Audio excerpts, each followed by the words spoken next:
Good evening and welcome to the Millis School Committee January 29, 2019 meeting. Before we begin the meeting, I'd like to announce that this meeting is being recorded and can be viewed on Mondays at 7 p.m. on Comcast Channel 8 or Verizon Channel 37. All meeting videos are also posted to the Millis Public Schools website under School Committee, and all times are approximate on the agenda. We'll start with the roll call. My name is Stephen Catalano. I'm the chairperson. Secretary Kerry Roach. Present. Robin Briggs. Here. Mark Conroy. Here. Denise Gibbons. Here. Teacher Rep Bernadette Lindgren is here. Student Rep Drew O'Reilly is here. And then the Superintendent Nancy Gustafson. Here. Jody, is anyone signed in for open session? Yep. Okay. I believe the people that may have signed in for a standard-based grading survey, is that correct? Okay, so we're gonna hold that until that part of the agenda. I'd like to do a couple quick action items, and then we're going to take several things out of order on the agenda. First things first, I'll take a consideration to approve the January 8th, 2019 school committee meeting minutes. Mr. Chair, Ms. Briggs. I move that we approve the January 8th, 2019 school committee meeting minutes. Second. A motion's been moved and seconded. Any discussion? All in favor? Aye. Okay, motion's carried. The last action item is the consideration to approve the disposal of the extended day annex. As the committee knows, we've had multiple discussions and a lot of numbers. The annex, although our property and 15 years old and probably has another 5 to 7 years of life left, needs to be moved from the Clyde Brown site or needs to be destroyed. And at this point, I don't have my notes from the last meeting, but I believe it was going to be anywhere from $140,000 to $160,000. I think we got Down. over 200. Over 200. Oh, that's right. One part was 140 to 160. Yeah. It was going to be $200,000 to move a 15-year-old building that may have another 5 years worth of life, and that is just a cost that, as a committee, we tried to make it work. We tried to look at many different numbers, but we just cannot afford that. We cannot take that level of hit as much as we need space, and it would have been nice. 200 plus grand for a short horizon is just not in the budget this year. It doesn't preclude us from looking at other spacing options as soon as we open up the new building and kind of settle into this building with rearranging. So that's kind of the backstory to why we are disposing after the last day of school of the extended day annex. And because this is the disposal of property, we need to make a motion and a movement. And there is recommended language in your packet, so if someone could. Mr. Chair? Yes, Mr. Conroy? I move that the Millis School Committee declares the portable classrooms at the Clyde Brown School, commonly referred to as the annex, as available for disposition the day after the last day of school in June of 2019, and that the committee ask that the business manager begin the disposition process in accordance with Mass General Law, Chapter 30B. Second. A motion's been moved and seconded. Yes. Mr. Chair, if I may, just to clarify, it is then available once our business manager determines the value. We will develop and advertise a solicitation, distribute the solicitation, and evaluate any responses we get based on the criteria developed. And there may indeed be somebody out there, some organization that would like to take it, but in a very tight time frame. Otherwise, it would then be demolished when the Clyde Brown School is demolished. But there's always the chance that it might find a life elsewhere. That is correct. Okay, a motion's been moved and seconded. Any more discussion? All in favor? Aye. Aye. Motion carries. Let's do the student reps and the teacher rep next. First, student rep. All right, so quarter 2 just ended, and we were given our report cards on Friday. Senior class projects are continuing to be worked on. For example, Emma Nichols just presented her presentation on human trafficking to the high school last week for her senior project. And also Junior Leo's is collecting toiletries this week for the food pantry. Excellent. Thank you, Drew. Ms. Lindgren? Clyde Brown has Spirit Day this Friday, February 1st. They would like everybody to wear their Patriots gear or their colors as they cheer on the Pats for the Super Bowl.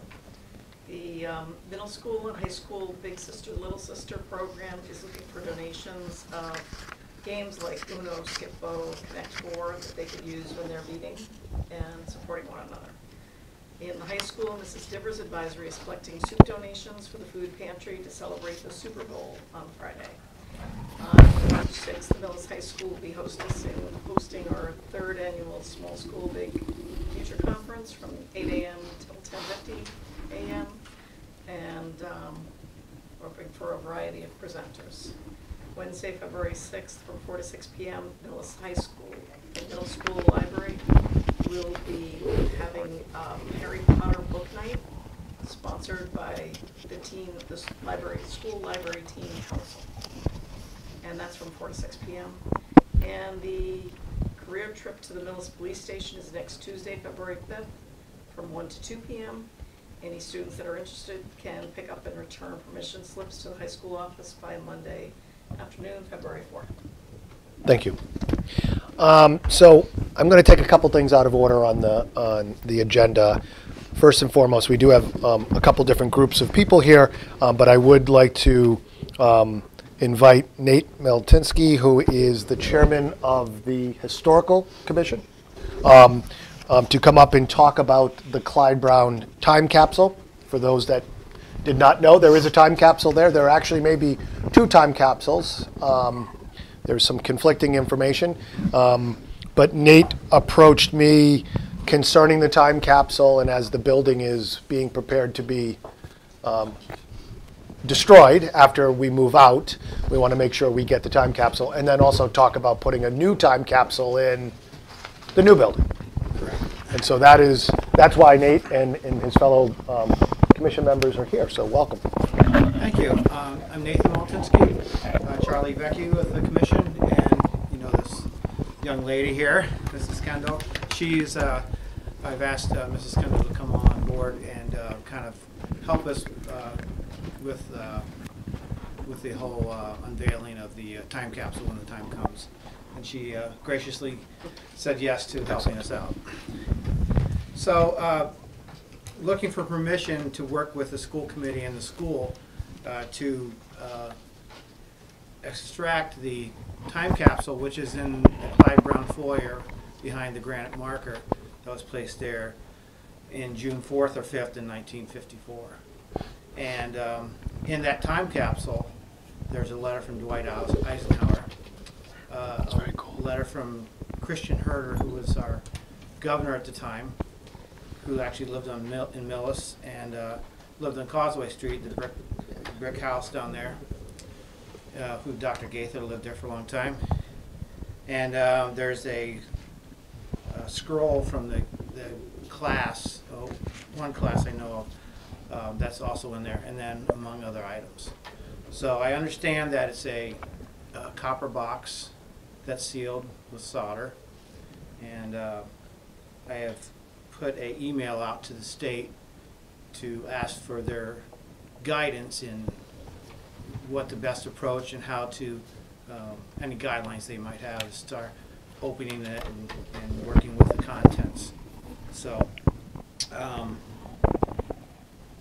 I've asked Mrs. Kendall and Charlie and stuff, we would like to put a program together to have some sort of an event with the, maybe inviting the original class that put the time capsule in. I think there's 34 people in that class, or students in that class at the time, and maybe invite the members that are remaining out of that class or are in the area, and then have the school children involved also in the unveiling of it.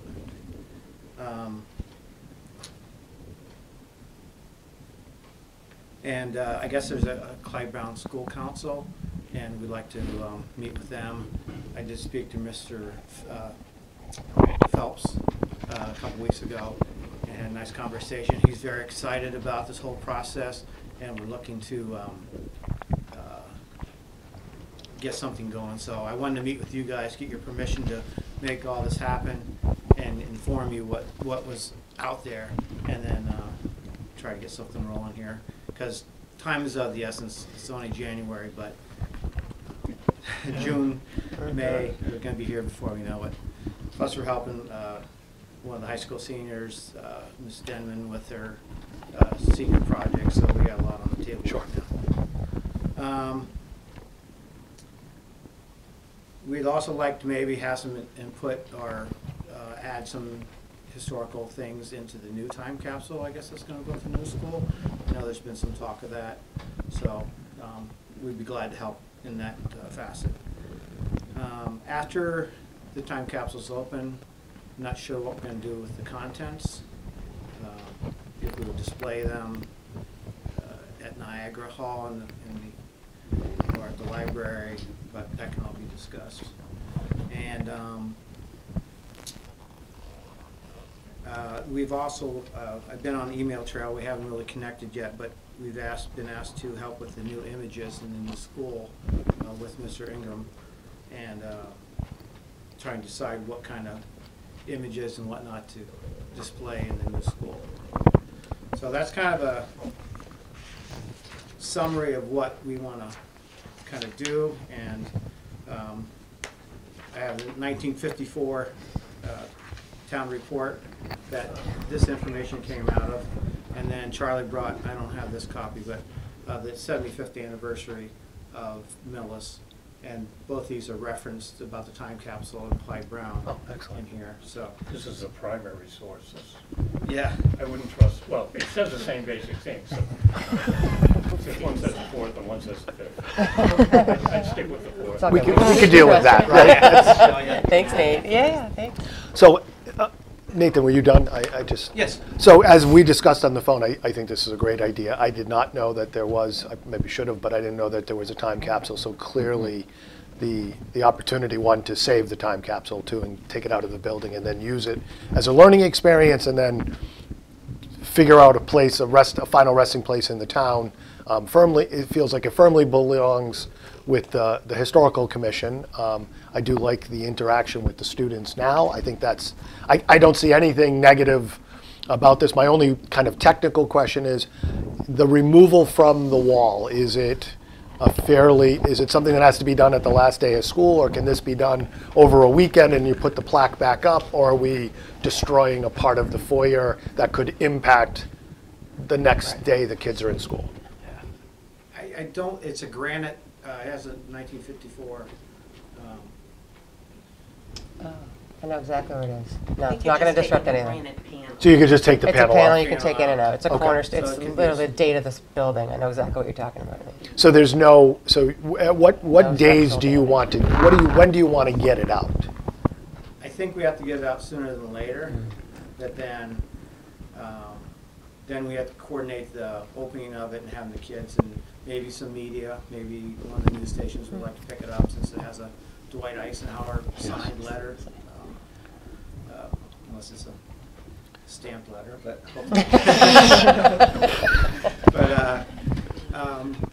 so I guess it could come out. I was wanting feedback is, do we want to have students around for that, for the unveiling, extracting it, or do we just want to do it on the side? To what we're planning now.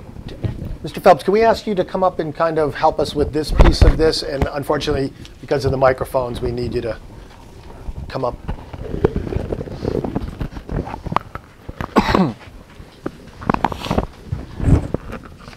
So I think that, Mr. Maltinsky and I did have a conversation earlier. Any way that we can involve the children in this, the better. I think children understand what a time capsule is in theory, but to see, and this is a historic event for the town, that, if kids can become involved in this in any capacity, I think they should be.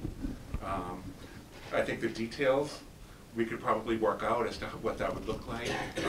I think there'd certainly be some preparation on our end for preparing them to understand what's in a time capsule, why it's important. I'm hoping that children today will understand the emotional significance that's attached to something like this. You know, Clyde Brown is an institution, and it's history in the making, and they are going to be part of history as well. So I'm hoping that we'll be able to work together to make that happen. So there you go, right there. The two people that need to speak and communicate and to talk about this. I think the students at the Clyde Brown were, most of them were still there when the groundbreaking event. So this is a nice kind of sunset to the building and removing the time capsule, and then the discussion about the new time capsule. I think it's a great learning experience, and I think it's great for the town as well. So I will speak for myself, and I don't think anyone on the committee, but I think we are fully supportive of the schools and the Historic Commission and anyone else necessary to give this the special attention that it does deserve, and make sure it's documented, and whatever and any assistance that you need from us as a committee, we will give that to you. Okay, excellent, thank you. Mr. Chair, if I Yes. may. Mr. Phelps, would you like to just give a very brief overview of some of the other community events you and your school council have talked about in terms of saying goodbye to Clyde Brown? Sure. And yeah, So as long at as this you're point, here. it's just Sure. kind of brainstorming. I'm really glad that Mrs. Kendall was here. She was showing me before the meeting started kind of an agenda of activities that were planned with Memorial School closed, and you know, I'm looking forward to working with her and with the Historical Commission to jointly do something. Some of the ideas that we have working with the school council this year, we would like to have some type of open house community event where people get to walk through the halls of Clyde Brown and, you know, reminisce and get to know or just kind of revisit for the last time. We are thinking there's another subcommittee that's looking at perhaps doing a personalized rock garden. You know, a small rock, each child paints and decorates a rock, and around the new trees that are planted, kind of lay them in a Zen-like pattern so that it's kind of a personal connection to the new school site. We've talked about having a handing off Clyde Brown event where you know, now that we know the school we're the last people who will be there, having children somehow take part in that with painting their hands and doing some type of mural event that maybe we could involve high school students to help us with that as well. We're looking at getting a piece of burlap or canvas and creating a farewell Clyde Brown or handing off Clyde Brown type of banner that we can use for the last day of school, and also use it when the school opens in the fall. Kind of that sense of continuity. You know, one building closes, a new one opens, and we're all together with that. Gosh, what else? We're looking at involving literacy. So we'd love to do some type of anthology. You know, we remember Clyde Brown. We've talked about having students perhaps interview some of the seniors or people who attended Clyde Brown as children to get a sense for, you know, their perspectives, what it's like. We've talked about digitizing part of it, creating a digital magazine that kind of has elements of past and present student experiences. So in general, just something, a keepsake that, you know, we might reproduce for the community, or and maybe put a copy of it in the time capsule itself so that it becomes part of posterity as well. Those are just some of the ideas that we have, but I'm really excited to speak further with this group and kind of plan some more definitive activities. Do you have anything else to add? No, thank you. Thank you. This has been very helpful. Anything else? I would just, if anybody, I know people watch this stuff on TV. Thousands and thousands of people. If anybody in their basement has pictures of possibly the laying of the capsule, we're going to go through the archives of the library, see if there's anything on file. As far as I know, there isn't. There may be, but maybe people have a picture of, you know, and it would be, you know, just try to get a hold of the historical commissions through the town hall, or through Nate, or me if you have to. If you do, you know, your parents may add something. Right.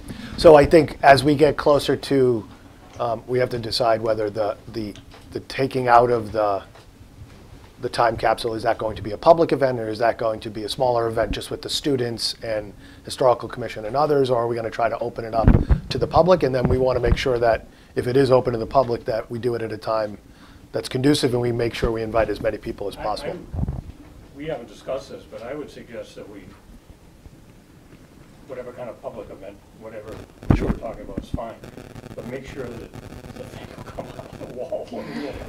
Should you get it out first and then put it back in? Yes. Yeah. Yes. Then we maybe we should. can see if the letter's signed Yes, and we stamped. should. Everybody there and Yes, people we with should. hammers and, you Yeah. know, make sure we can get it out. Right. Because remember when they went after Capone's vault, right? Geraldo, it was a big, We don't want to let down here. no. So whatever, however you want to do that, I think that makes sense So to, maybe after hours or something, you know, we could go and. Can I Sure. just add something Yes. too? I was here 29 years ago when we closed the Memorial School. It was very emotional for a lot of the townspeople. We had a huge banquet, and we invited all past teachers, and we had townspeople and everything. It was emotional, but we weren't tearing that building down.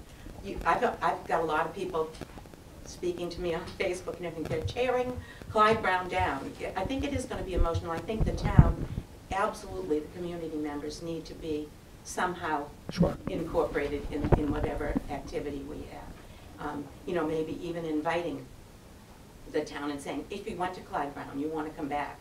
Or if they have some story they want to tell or something, putting something together like that, you know. We had a whole week.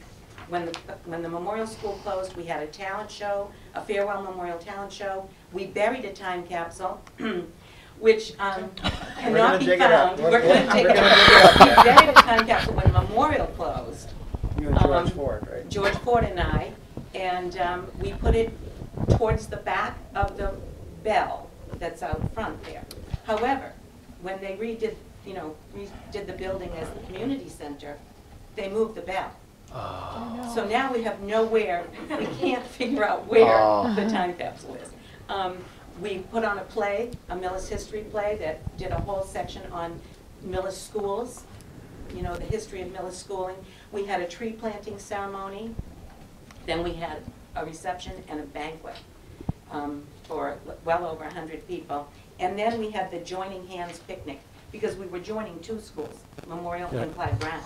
But so I think that idea of doing something with hands would be, that's awesome. you know, I just think the town, absolutely, past people have to be included.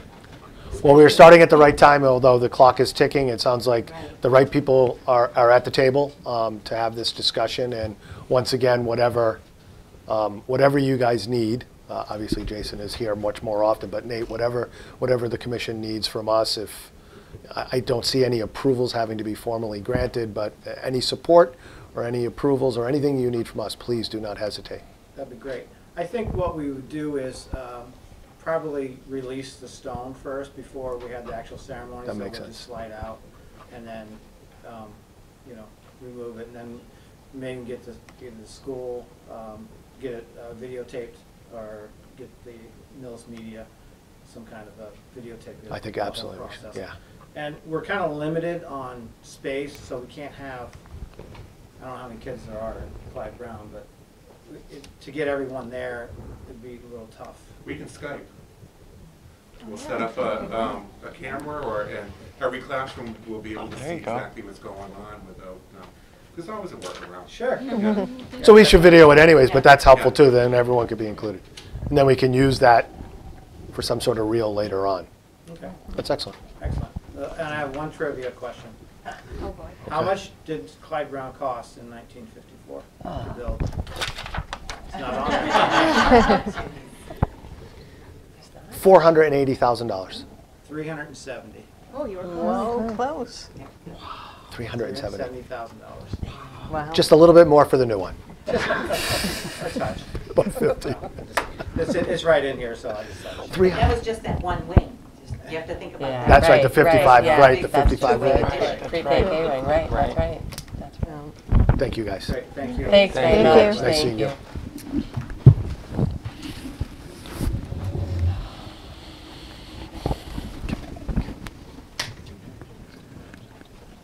Sure. Yes. Yes. Okay. Jody, once again, I'm going to taking some stuff out of order. Ms. Knowlton, I think I'd like to move to the standard-based grading survey presentation next, if you don't mind. So, as they come up to the table, I think I kind of just give some background to how did we get to this meeting tonight with this presentation. In the summer, the school committee received a petition from a group of parents expressing concerns and asking the school committee to look at and evaluate the use and implementation of standard-based grading in the Millis Public Schools in the middle school. I think it was specifically around the middle school. I don't think it, I don't want to pull it up, but I don't think it referenced the Clyde Brown. After that survey was sent to the committee, some calls were made to people directly on that signed the petition, and the committee asked and requested that the administrators create a survey to be sent and distributed to all middle school parents and not just the people that signed the petition. It took us a couple drafts to get to the point of the final survey that went out, and the survey results were accepted and brought in. It took some time to analyze the results of the survey, and then it took a little bit of time to organize this meeting, but this meeting is a discussion around standard-based learning, assessment, and grading based on the survey, which was based on the petition sent last summer. And as part of this, there was 2 requests last summer from the committee to the administration. One was to do a survey of all parents, and then 2 was to look at putting some sort of working group, task force, whatever you want to call it, together that included parent representatives, school committee representatives, to actually sit and talk about what we've learned from the several years of implementation to date, and then to look forward to what, if any, expansion we should have into the 8th grade. And so that's kind of you're up and online, and so now that's kind of the segue to why we're here tonight. So, thank you. Thank you for inviting us. Our goal tonight is to share some brief history with you, as well as the timeline for what has been our transition and some recent data that we have from the surveys that Mr. Catalano mentioned. And the idea of sort of where we were and how we got here to go with continuous growth and improvement. So if you'll notice up here on the slide, we have a cycle, a little circle there, and that has sort of been our, it's kind of hard to read. The blue says define and plan, the green says execute and measure, the yellow says adapt, analyze, and the red says adapt. And so that has been sort of the cycle we have for continuous improvement in teaching and learning. And as we've gone through this process, that sort of has been our cycle of how we have followed that through. So you've heard us talking a lot about planning for personalized learning. And part of the personalized learning has been over time to define the continuum of standards that our students will learn as they progress through the Millis Public Schools, and to provide opportunities for appropriate learning and to accurately assess that growth and progress. Our focus with personalized learning has been to meet the students from where they are and accurately report out the progress they've made in their learning. And the standards-based approach certainly allows us to meet that goal. So sort of what has been our guiding principles and what are our guiding principles? Substantial educational research tells us that traditional grading systems have historically been inaccurate. Letter grades in the past have included things that have really nothing to do with a skill set and learning of content. Often grades are included with behavior and effort, And sometimes students have had punitive actions if they've turned in assignments late. They have been docked points that then get averaged into their grade because of a lateness of something being turned in, as opposed to what they know about the skills and the content. Also, they've been given extra credit points. Somebody was telling me today about a student who, in their own child, was given extra credit if they brought in a box of tissues, or that they attend the school play this weekend in their district. All of those are great things and things schools need and want, but at the same time it has nothing to do with whether or not this student is a good AP chemistry student.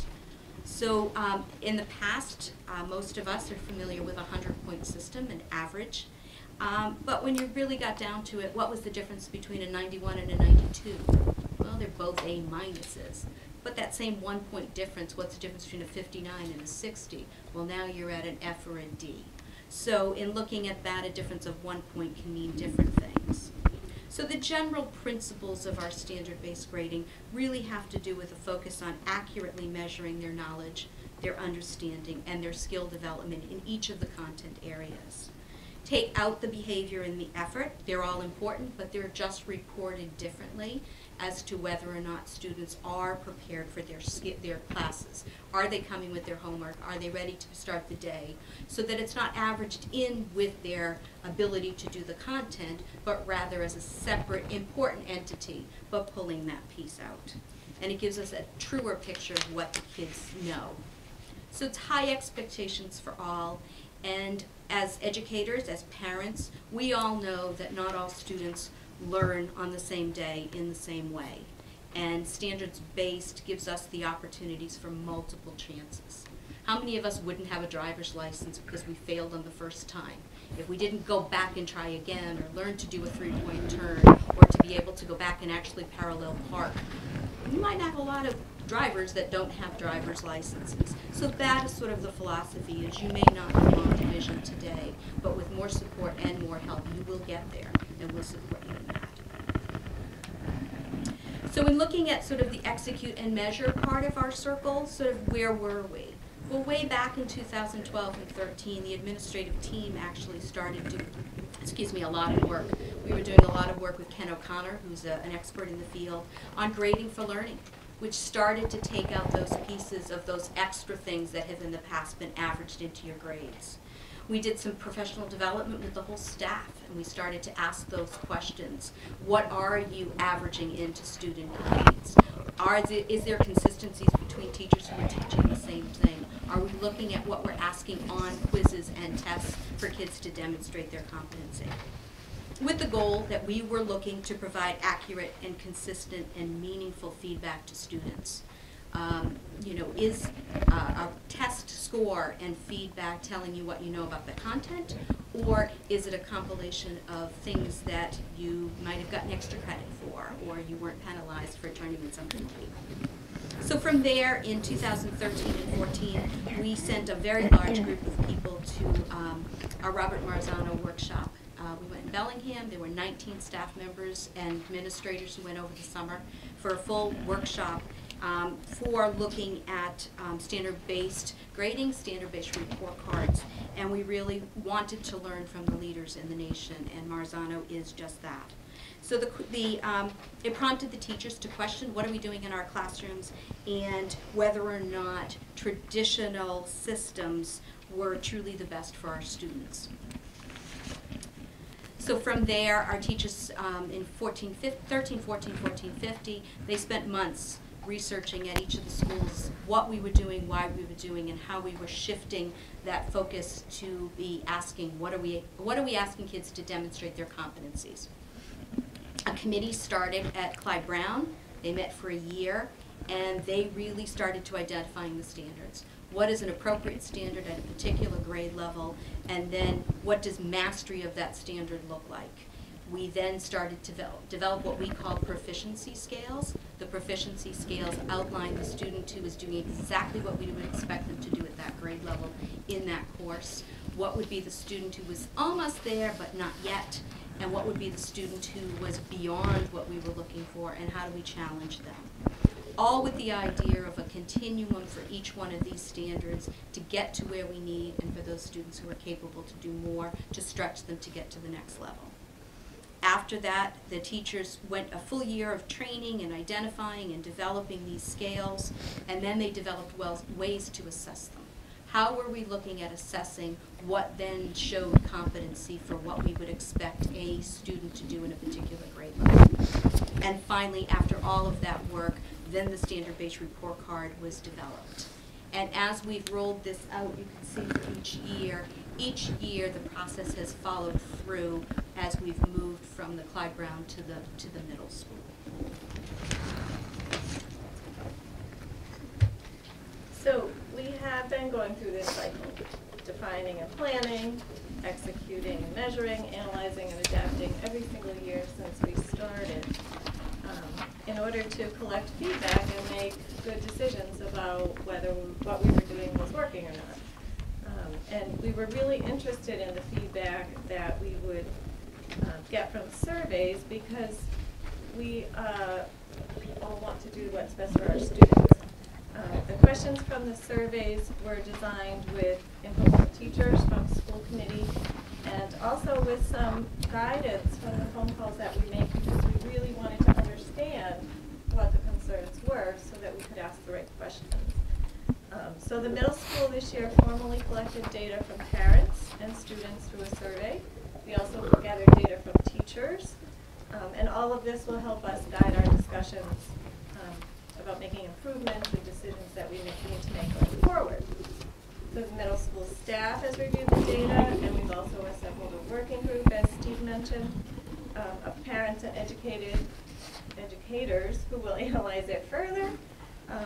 And we'll have some really good discussions, we hope, prioritize the things that we need to talk about and make decisions about and address and change, and make some recommendations about adaptations that we need to make. So, in the fall, we distributed a Google survey, a form survey, to parents of our 271 students in grades 5 through 7.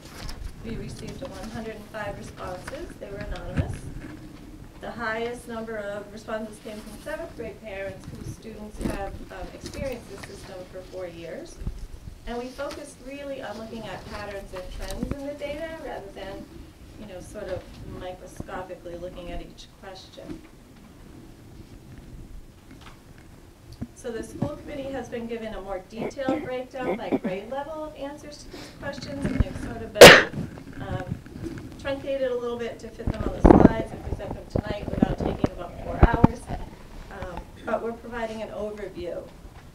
So generally, what we found of the parents who responded to the survey, about half understood the philosophy and the why behind standards-based grading, and they had attended a presentation to learn more about it. We found that about 3/4 of those people who responded reported a fairly good level of understanding of the system, yet about 1/3 of the 105 respondents were not satisfied with it. Or only 1/3 were satisfied, so a greater number were not. So we wanted to examine the reasons why. We asked some questions to gauge parent satisfaction with feedback and comments from teachers and with Power School. We know very well that parents want to understand how well their students are doing, and that Power School, progress reports, report cards, all of those things are very important in communicating that to parents. So from the responses that we got, it appears that about two thirds of the respondents think that the report card tells them how their children are doing, while about 1/4 believe that students were receiving some kind of feedback for improvement. It also appeared that about half of the respondents checked Power School at least weekly. And we do know, and we've heard the comments, that Power School is not user-friendly. The parent portal is not very user-friendly. We feel your pain on that. And we're working on that. And also from the survey, parents appreciate a paper progress report at midterm, which we did implement this year as a result of feedback last year. In fact, one should be going home at the end of the week. Can I just ask a quick question? Because the copy that we're looking on says 51%, I mean, it says 21% check Power School daily or Tuesday. So what I did was go, after that was printed, I'm sorry, I went back to a question that school committee asked about how many check it weekly. I had only included daily and 2 and 3 times, so I went back. So that's the only number that's different. Sorry for that. Okay. So, you know, more people are checking it once a week than every day. Got it. So we were also interested in knowing whether that report card itself, the format of it and what was on it, was clear to parents, whether they understood the learner expectations and the ratings and what they meant, whether it gave parents information on academic achievement and expectations. And again, we know that that report card is critical for parents. I'm a parent myself, and I used to wait for the report card to come home. So it appears that about half of those 105 people who responded were clear about the ratings and the learner expectations and the standards. However, only about 1/4 believed that their children were clear on the ratings. We also wanted a sense of how did parents perceive what was going on in the classroom in terms of learning, and how were teachers using this system in the classroom when they were talking to students. And about 2/3 felt that the children knew the goals of learning in the classroom, which is a good thing. They know what they were supposed to be learning. But between 1/4 and 1/3 believed that students were either allowed extra time if they needed it, or had the opportunity to exceed the standards. And then finally, next slide, yep. We wanted to know parents' perceptions about what their children thought about how important grades were, how motivating were they, their opinions on whether we should have a plan for extended learning during the summer for students who may not achieve sufficient mastery at the end of the year. And as you can see, about half of those respondents agreed with those statements. And finally, we know that there are parents worried about the transition from 8th grade to high school, transitioning from a standards-based system to a traditional grading system, and about 43% of those respondents expressed concern about that. Finally, at the end of the survey, we had an open response box in which parents could put comments, and it's actually nice to hear people express things in their own words rather than just answer questions on a survey. So 27 out of 105 chose to do so. And again, we looked for patterns and trends that were in those comments.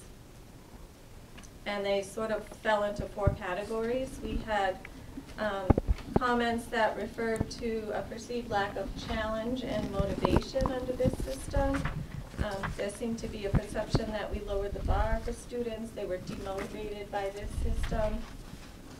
We had questions about how students will transition to traditional grades in high school. That the feeling that they weren't being adequately prepared for high school under this system. Again, there were comments about Power School, lack of clarity and consistency were themes. And clearly those who wrote comments were sort of generally opposed to the transition, but we did have a few comments that noted benefits, such as reduced anxiety in their children because there was less competition for grades and less focus on grades. So as we consider the responses and the comments and the feedbacks and everything sort of as a whole, 4 distinct categories seem to emerge from what we were getting, which gave us a lot of information. First of all, there was sort of generally a confidence in the known, which is traditional grades, and a dislike or lack of confidence in the unknown, which is standards-based grading, which makes perfect sense. As adults, we have only experienced traditional grades. We grew up with them. If you have older children, as I do, that's all I know as a parent. And this includes teachers as well. We think we've always done it this way, so why do we need to change? It did appear from the data that there was about 50% of the parents who answered who maybe didn't have a full understanding of why we were doing this or the intricacies of the system. And it takes time to unlearn something that we feel really confident and comfortable with. The teachers have to unlearn a system that they've been using since they began teaching and learn something new. So we acknowledge that we're sort of in that uncomfortable period of change. The second category that came through was sort of a lack of confidence in feedback that parents were getting, or they perceived that their children were getting around how they were doing in school, whether they were making progress or not, what they needed to improve on. And with a standards-based learning assessment grading system, feedback is critical. And the teachers know this. They recognize that they need to have more individual conferences with students. They need to give more feedback on the work that they're handing back. They need to sort of continuously monitor. They need to maybe give more narrative comments on progress reports and report cards, and that's something that we've had ongoing discussions about this year. What do parents really want to hear, and what kind of feedback helps kids move forward and motivates them to achieve at really high levels? We did add an additional afternoon conference this year so that we could meet with more parents in the fall in an attempt to provide some more feedback. We also added the midterm progress report on paper that we sent home. We've been talking a lot about what good informative comments look like as a staff. What do parents want to hear? We definitely know and understand the limitations of Power School. At the beginning of the year, we added a plug-in, if you're a techie, you know what that means, which added to the parent portal view the standards that were attached to assignments. Last year, you could only see the assignment and a rating. Now you can see the standards that were being rated. But it's still confusing to look at, and we're aware of that. And we know that the app on an iPhone or an iPad is not helpful at all. So we're looking at other options, we're looking at other software, we're working with Power School to see what we can do differently to make it a better application for us. The third category, which I think is really important, is around clarity and consistency of implementation. We hear parents who say that, that maybe teachers are talking about this in different ways with their students. They have 6 different teachers in middle school, and it doesn't make sense that sometimes 6 different people will say the same thing in 6 different ways. So we are, again, spending professional development time, staff meeting time, team meeting time, trying to bring some consistency to our language, so how we're expressing it to students, so that it's a little more clear and a little more consistent. We also hear questions about, well, what really is a 3? What do they have to do to earn a 3? What do they have to do to earn a 4? And that goes back to what Joan was talking about in terms of proficiency scales. That's when a teacher takes a standard and writes out in very specific language what the student needs to demonstrate in order to show mastery, which would be a 3. And then in very specific language, what is a level 2 mastery and what's a level 4 mastery. Those are shared with your children, but they have not been published to parents yet, as the teachers really want to refine the language and make sure that they're precise and accurate. They are published, beginning to be published now on our website, the elementary school proficiency scales in grade 5. And we're going to be publishing the rest too, which I think will provide a little bit more detailed information to parents as to what does a 3 mean for this standard. We also, for students, so what the teachers are doing are developing exemplars, different ways that they could show a level 3 mastery, or different ways that they could show a level 4 mastery. So all of that work is ongoing in order to bring more clarity and consistency to it. And the final 4th category there is perceived outcomes as a result of standards-based grading. we know that parents are concerned about motivation, and we absolutely know that there are some students who focus on grades, and they're externally motivated by that. They like that recognition. There is a perception that with standards-based grading, there's not so much competition and ranking of students, so they don't really know where they stand, and that might be perceived as a negative. We know that there are questions about promotion to high school and how will this affect students today, or how will they understand how to achieve a letter grade instead of a number. We had a full district professional development, Joan mentioned that, in August, which included high school teachers, and it was a full day about standards-based learning, assessment, and grading, so that all teachers in the district could be on the same page, would hear the same information, would understand the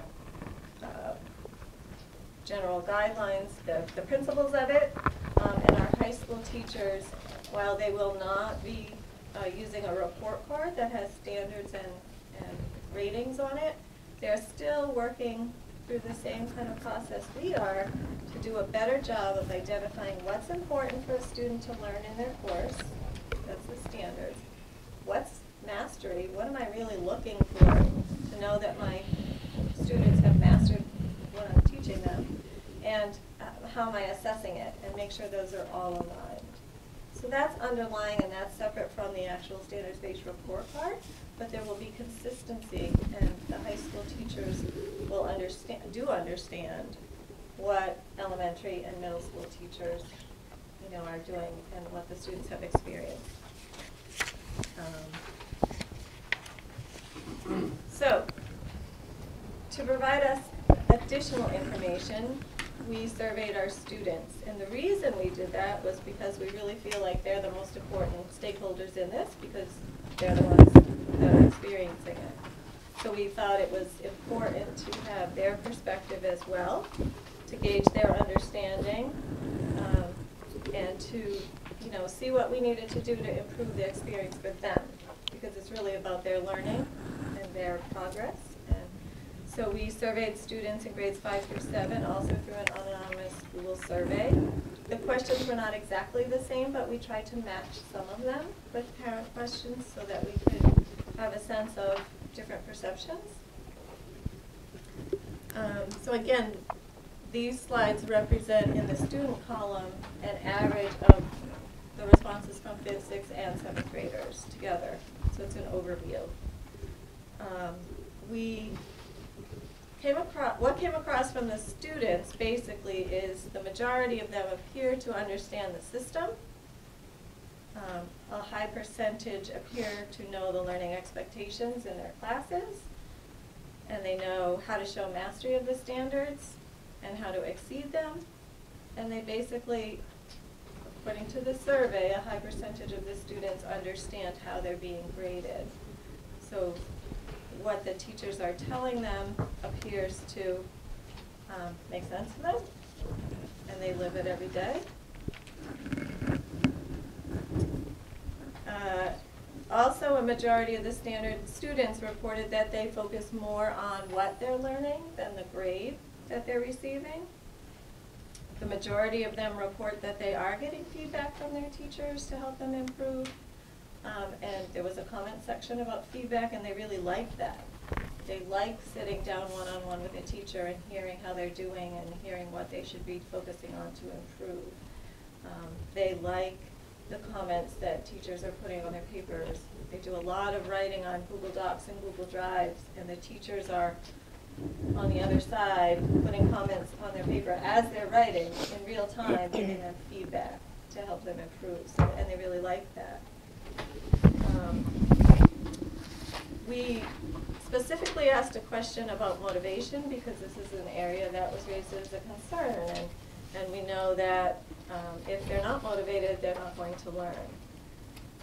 We know that some students, like I said, are truly motivated by grades and external rewards, and even though we're trying to shift that with a growth mindset, for some, recognition is important. So what we found was 95% of the 5th, 6th and 7th graders said they agree or strongly agree that they're motivated to do their best and learn as much as they can this year. If we believe them, then it doesn't appear that standards-based grading has had a substantial negative impact on a large majority of them. When we ask them an open-ended question, what motivates you to learn? What you see on the screen is the responses that mention the word grades in their response. So there definitely were some, especially as you move towards 7th grade, that say they're motivated strictly by grades. Some of the other quotes from that open response question, someone said, just looking back at last year and improving from that. Or what motivates me is my teachers giving me feedback. Or to know that I'm learning a bunch of stuff I didn't know before. Or I just want to keep learning new things and more things. Or I just want to be happy with my own work, so I put in the time and the effort to make sure I'm happy with how it's done. Or it's a new year and I get to learn new skills in all the subjects and that motivates me. Or when you give feedback and it tells me where I am in a specific standard, it helps me move forward and learn. But my parents and older siblings aren't used to this grading, so they don't see my 3s as 4s and 4s as great because they don't know and understand. So that kind of summarizes what we took away from students. We also asked them in open-ended questions to, in their own words, describe what does a 2 mean to you? What does a 3 mean to you? What does a 4 mean to you? And what kind of feedback do you want from your teachers? And overwhelmingly, it was like that one-to-one, face-to-face, talking with the teacher during the day, during the class is important to them. So the third piece of the puzzle, so to speak, is with the teachers' opinions and feedback from them, which we thought was very, very important to analyze because they are the ones involved in this implementation and transition. They've done a lion's share of work, again, to unlearn a system that they've used forever and learn something new. No change comes without its challenges, and we recognize that it takes years to develop confidence and competence in something like this. So at a staff meeting, our teachers had an opportunity to talk about and express their thoughts about what they thought were positive outcomes from standards-based grading. Some of them have used it for 3 years now, some for 2, some are on their first year. And then what areas we still need to really discuss and improve. So in terms of positive outcomes, overall, the teachers appear to be supportive of the philosophy of a standards-based grading system, and there's a host of positive outcomes. As a teacher, they feel like the process brings some focus and clarity to what they need to teach, and kind of gets rid of extraneous fluff, if you want. Not that there was a lot of it, but it helps teachers sort of narrow in on what's really, really important. They, by breaking out and grading individual skills and standards, they have a better idea of strengths and weaknesses of children, and they can address those. They can provide extra support, or they can provide extra challenge, because they know specifically what skills and concepts students might need to work on. They feel like they are offering more opportunities for enrichment and chances for students to do exemplary work. Although under our personalized learning system, there's lots of opportunity for choice and multiple pathways of learning. So students might not always realize that they're taking a higher level path. It's not always said to them, you are working at a level 4 on this project or whatever it is they're doing. So it might be that we need to make kids more aware of where they are. Teachers also observe students thinking more about what they're learning rather than just thinking about what they have to hand in when. And because the focus is not on grades, there's a lot less anxiety around school, and we feel that school-wide.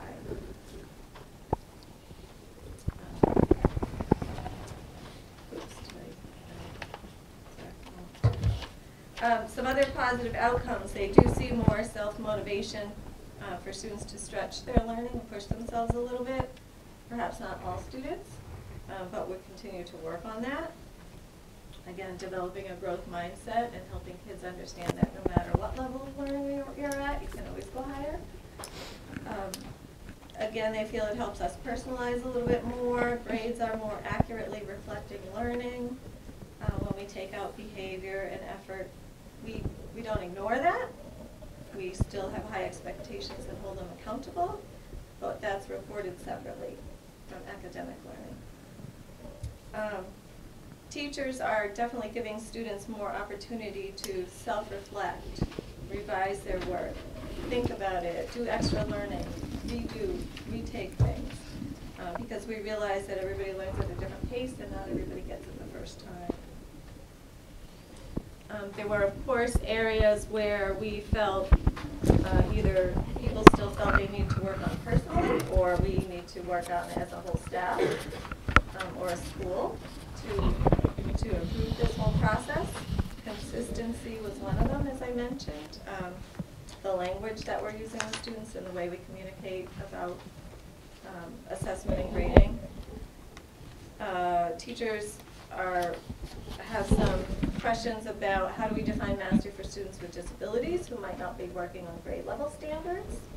That's also something that we are looking on. Teachers want more time and additional training and discussions between grade levels to ensure that when a student moves from 5th grade to 6th grade, 6th to 7th, 7th to 8th, again, they're using the same language, the expectations, the process is the same, so that they're not confused and parents are not confused. We also, some of this is repetitive. We're still, addressing the question of how do we motivate students who are focused on grades and just want to know how do I get this grade or turn this in on time and get credit for it.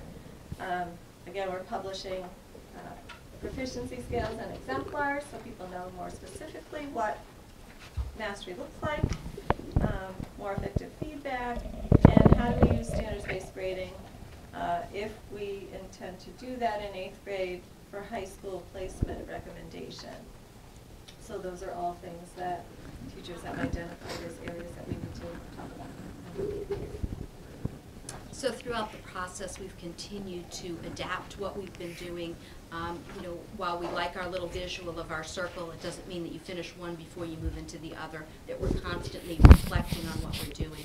So we've continued to look at it from 3 prongs, from the teacher prong, the student prong, and the family prongs, and providing research and presentations. And we customized the parent portal. Maureen talked about that plug-in. I say that, but I don't really know what that means. It's a plug-in. But we did talking points. Maureen provided a Power School tutorial at the Term 1 report card. The midterm progress reports were based on feedback from last year. We're about ready to send out the second progress report this week, which is all narrative. We've added additional conferences in the fall. We added an extra half a day. The publishing of the proficiency scales is another component of that.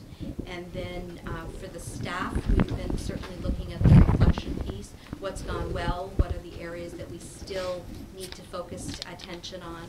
We've had staff meetings with each grade levels as we've gone through each of these years. What went well this year? What still needs to be addressed? Where do we need to go? We talked about the full day of professional development that we did in September for the district. Again, the same idea, sharing of articles and research. The teachers are doing a lot with sharing exemplars of what is a 4, what's a 3, an extended learning plan. What are we going to do for students that don't reach that 3 by the end of a school year? What's that growth plan look like? How are we doing that over the summer as we continue to move towards mastery for all students of all skills? One of the pieces that you do know that we are required to do and is our MCAS. And as I said before, we've been working on a lot of these pieces together as components of the whole. And this is year 2 of the new next generation MCAS. They are more rigorous assessments in the state of Massachusetts. And this example that's on the screen right now is our current 7th grade. And the 2 circles on your left side of your screen is ELA, and on the right side of the screen is math. And you'll see our scores for the last 2 years that we are very pleased. Our students did remarkably well last year on the MCAS, and they did even better this year on MCAS. It is just one measure, but in these cases here, we can see that our students did very well on this one measure. And I believe it has a lot to do with us pulling all of these pieces together. The next slide is 6th grade, and you'll also see those other 2 average. In case you can't read it on the bottom, I apologize. The 2 that aren't circled are the state averages. So on the circled is Millis, the blue is the 2017 school year, and the red is 2018, and that's compared to the state of Massachusetts as a whole for the grade levels. So those are the 2 pieces. So again, we did much better than the state, and we did very well as a district. Sorry. I went too far. Oh, that's 5th grade? 5th grade's fine too. So, and then,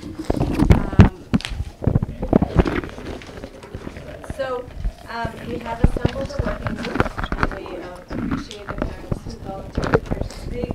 We have 5 parents at the moment and 5 teachers who've also volunteered their time, a school committee member and 2 administrators. We had one sort of introductory meeting already, and we're set to meet again in February, at which point we will dive into the survey data that we shared with you a little deeper and come up with a list of priorities and things that we need to address.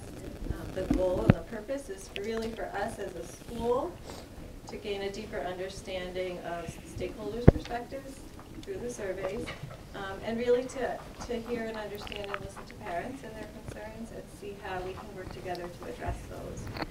We want to collaborate on ways that we can improve grading practices, and particularly communication. And we need to hear from parents what's the best way to communicate. We have had presentations, not always greatly attended. We send out newsletters, we send out listservs, we send out brochures and things like that, and we're just not really sure whether we're reaching our audience or not. So we would love feedback from parents on what's the best way to do that. Create a video, which I've never done before, but I'm willing to try.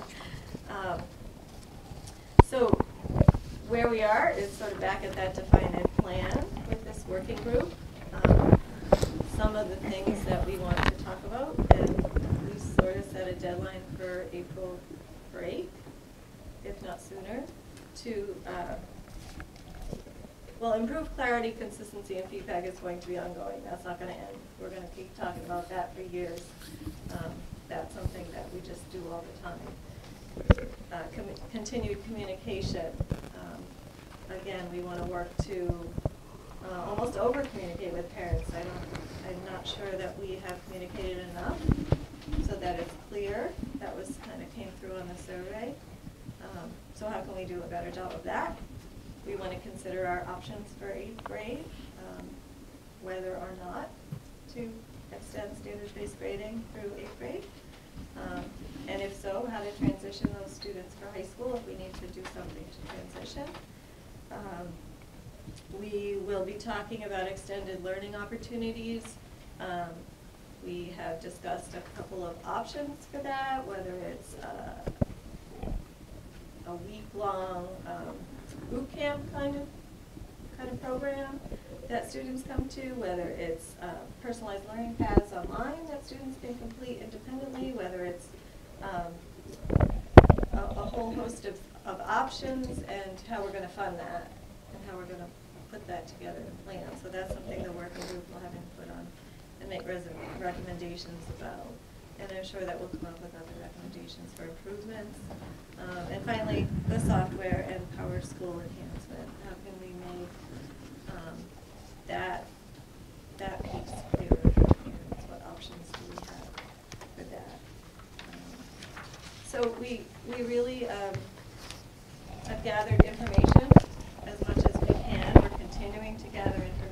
I welcome any parent who wants to talk about this in person, either with the teachers or with me. We want to have really thoughtful dialogue with the working group. We're still doing that with our staff ongoing. We're really fortunate to have, I think, dedicated and committed teachers who really want to create a system that works for students, because that's what we're here for. And they're really, our focus of improvement here. So, anything else that we? So I'd like to open questions to the school committee, and then once we have gone through the school committee questions, maybe ask you guys to go sit at the table, and then if there's any parents in the audience that have questions or concerns, to come up, because they have to be on camera and on the mic, more importantly on the microphone. But I'd like to go through, have you there, and then go through the questions for the committee, and then see if there are questions from the audience. So any questions from the committee?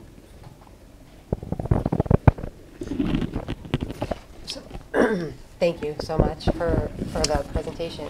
I just had a question about at the very beginning of the rollout and the preparation that happened at Clyde Brown.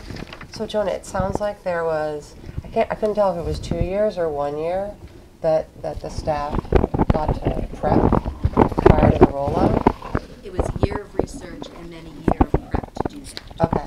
So when we moved to the middle school, how much time did the first grade of the middle school have, and then how many of the subsequent years had to So prep? we were always working a year ahead. So while they were implementing it the previous year, that school year they were in prep mode for planning it. So each of the grade levels had a year to plan that, because some of the research that had been shared by that original committee was being shared out through staff meetings. So it was happening throughout the time that it was being implemented. Those things were being shared, and the conversations were having in faculty meetings when that was happening. But then they had a year for the learning, the prep, the research at their grade levels. Okay. And then, as we've rolled out standards-based in the middle school, have we hired any additional staff? So one of the things that, as I've learned more about standards-based grading, it seems to me, as a non-educator clearly, that there's a lot more work for the teachers, and with this feedback loop to the students, and after we're past the point of identifying all of those standards, the implementation of that as a teacher seems, from the outside at least, to be a heavier workload on the teaching staff. So I'm just curious if we've added any staff as part of rolling out standards-based in the middle school. I'm not sure it was part of rolling it out for standards-based. We were also working simultaneously at TSS, so we were doing tiered system of support. So those students that were being identified as in need of extensions and or remediation, we were able to hire some support tutors at each of the grade levels that we were able to then help with direct instruction. I'm not sure if that's what you're so more so for the kids with direct instruction. For the tier, yeah. Yes. For the tiers, but not, it sounds like it's not in kind of a teacher support perspective. For the student support, yes, more like to support the tiers, but I'm just trying to figure out how we are fitting more work in the same bag. That's all. Do you mind if I jump in? No.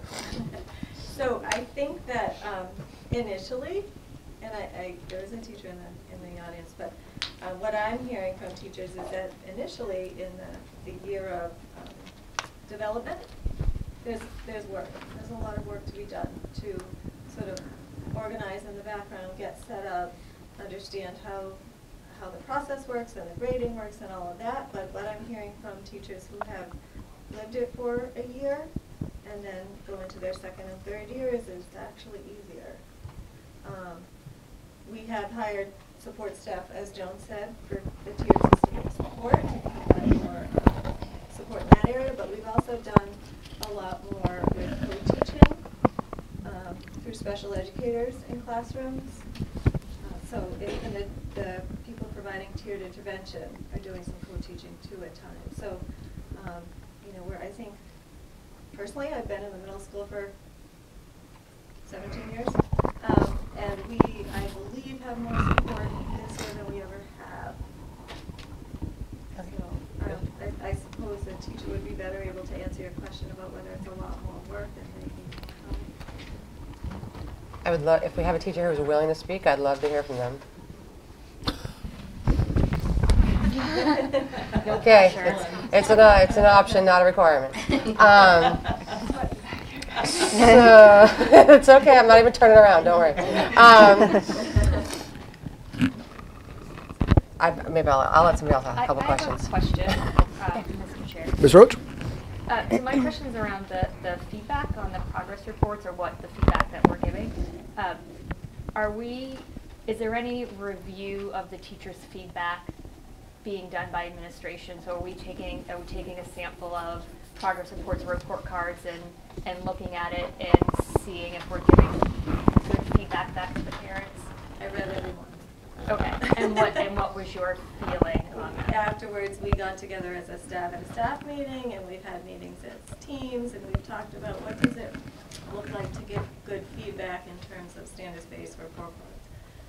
So that's something that I hope parents will. So let me ask it a different way. What's your opinion on how we did giving feedback for the first go around? So I think we've always given comments on report cards and progress reports. Teachers have always written comments. The discussions we've had are around giving more specific and targeted feedback. So rather than saying pleasure to have in class, really talking about what a teacher sees from that student in the classroom. Okay. They do have 100 and something students. We've given them an extra time to write those comments than we've had in the past this year because of that, so that they can be a little more thoughtful and personalized in their comments. Okay. So I'm just going to not speak as a school committee member, but as a parent who received that. It was a lot of pleasure to have in class comments.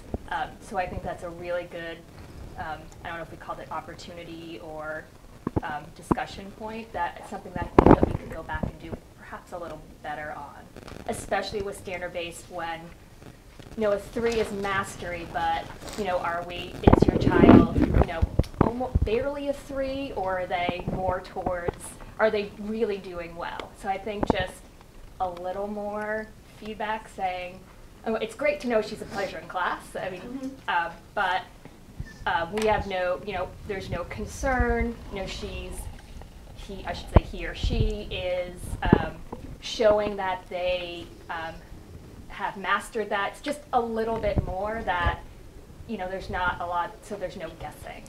So I hope that you'll see a little bit more of that this go around, because those are the conversations we had. And in terms of saying your child has mastered or exceeded mastery on this skill this trimester, a goal for next trimester would be that sort of feed forward. What do they need to move forward?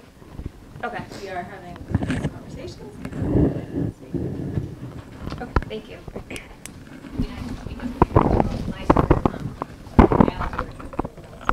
I'm also a parent, and my daughter's progress report did have, and I'm not sure if it was her progress report or report card, but there was something that did say, she got predominantly 3s and 2s, and it was one of the goals was, the comment was, a goal for Nora would be to strive for showing a 4 in certain areas. So it depends on which teacher it was, and she read the report card. She does. I think she was excited about that. She was like, okay, how can I do that? And she talked about how she could talk to her teacher and look at the exemplars to be able to do that. This is another parent's report. I have a question to kind of piggyback on that. So how frequently do teachers post or report out to Power School or whatever avenue parents are seeing? Is it just, I don't have a kid in the middle school, so I don't know. Is it just on the trimester, do they get a report card, or how frequently? It's a little bit teacher dependent, okay. But generally I would say weekly there's something that goes into Power School in terms of an assessment that they've done, or an assignment that's in there. And you get 2 views. I don't want to go too deep into the technical piece of it, yeah, but sure. you can view whether it's been handed in and collected or whether it's missing or late. So as a parent, you can go in and see that. You can, my student owes 3 assignments that weren't turned in yet. You can ask them about about it. Yeah, sure. And then there's another page that shows the standards, the assignments with the standards that are connected to it, and then the rating for those standards. So what kind of mastery they showed through that assignment on those standards. Okay, so weekly they're posted somewhere, something like that? Some teachers are, every day, some are once a week. Again, they've got 100 students, so. Yeah, no, sure. I was just curious. I don't have a... Mr. Conroy? I don't necessarily have a specific question on the presentation, just more kind of comments that I think have put us all a little bit at this, okay, this is probably a really good time to stop and really kind of do this evaluation, do this work group, and kind of see some implementation of change and maybe review with, for me, looking at the parent survey and then even adding the component with the students, but like right now we have 63% of our parents are unsatisfied. We have an unsatisfactory rate. I think based on reading all the comments and data, a lot of it has to do with the 1 to 4 rating and not being clear, on what to 3, as Carrie mentioned. The 3 seems to be perception is the 3 is a pretty big scale, and a lot of people, in the survey, 54% were unclear on what that was. And then I think, it was interesting to see the student versus parents and what the perception was, but that's a pretty big gap. And I don't think we can ignore the gap by just saying, oh, well, see, the students all get it. They all gave us 80s and 90s. We got to figure out how to close that gap. And even too, with the 20 to 24% of students who are saying that grades are they do look at grades. That's not a small minority. If that was a 24% of any other population or concern or need, we'd be saying, wow, that's 25% of our population. What are we doing? So I think, and we haven't, I don't know what the April break piece was, but I think, I'm really interested in concrete, what are we doing to address these specific things? I think that committee should come back with these, and then for me the question is going to be, should we implement some of those, and implement them, and whether it's a full-blown survey again or just some type of touch point to see if we've moved the scale a little bit and kind of get better at what we're doing before we continue to expand the population. I mean, it's kind of, we put this out there, it's been out there for a number of years. We've done, there's been continual internal feedback and evaluation. We'd never done a survey like this to see how it was being perceived outside of the building. So I think this is a good opportunity, and I do think we need that set of concrete things of here's what we're going to do, and here's how we're going to determine whether they've worked or not. And that's what I look forward to seeing from the working group. So I think the comments, speaking as a parent, I think the comments on how someone is progressing academically is important, but I think the behavior comments or how they're doing, are they being good citizens? Because hypothetically, maybe someone received talks too much in class, maybe should pay attention a little bit more or wait his turn. So there were some conversations hypothetically in someone's house where we were addressing some of those issues. So I think what I don't think should get lost is kind of I don't want to make it two different types of comments, behavior versus kind of the learning and the expectations, but I think it is nice to hear, and plenty of good student, pleasure to have in class. Those are nice to hear, but the other ones where you can be a little more constructive to try to alter behavior on this end is important too. So I hope that they don't get, not to create more work, but don't get lost in the shuffle. No, we try to create a balance between positive and suggestive and things like that. They are following. They are red too. You know, part of the philosophy or the behind standards-based grading is to separate out behavior, effort, organization, things like that from academic learning. But that doesn't mean we ignore that other piece. In fact, that other piece is really important, and one of the things we as a staff have talked about this year too is how do we make those more prominent and more important for kids, so that we're not just talking about the learning, but the skills. You know, you can get into college with a high GPA, but if you don't have the persistence and you don't have the time management and you don't have some of those other skills, you know, you might not stay there. So how do we highlight those with kids, the learner expectation pieces? So we now have all of those displayed in our classrooms. Teachers talking about every single kid. Teachers are now starting to attach those standards to assignments as well. So we're not just giving a rating on the standard, the academic standard skill, they're also getting feedback on a learner expectation in terms of quality of work, timeliness, effort, things like that.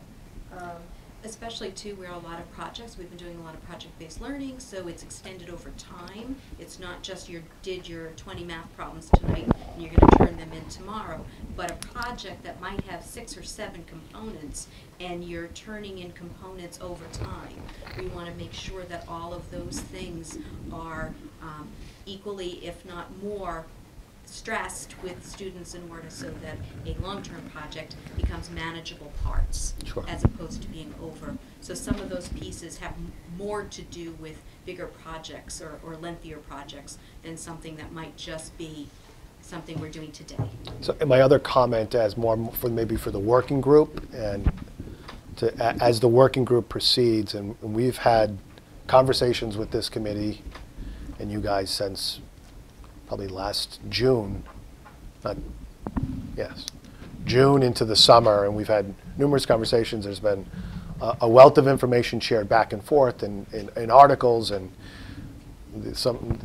within the same article, there's positives and negatives attached to it, and there's learning, and schools and districts have moved in one direction and then come back and then gone back a different level. So clearly there's an idea behind this, but it's not. It doesn't look like there's one roadmap for that everyone has followed. So I guess just throwing something out because of all of the conversations we've had. Is 1 to 4 the appropriate spread? Meaning, is that enough? Is there and I'm not trying to redo the work that's already been done, but is it 1 to 5, or is it 1 to 4 with half points? You know, is it 1.5? Because then that can kind of get to, well, they're not 4s, but, and then you have a bunch of people sitting at 3s. When there are some within those 3s that maybe you're closer to a 4, but if you have no option between 3 to 4. So is the spread appropriate? And should there be midpoints? I'm just throwing this out. And I think that's something that we'll definitely discuss. That's something we've talked about too. Correct me if I'm wrong. The ideal system of standards-based grading has 4.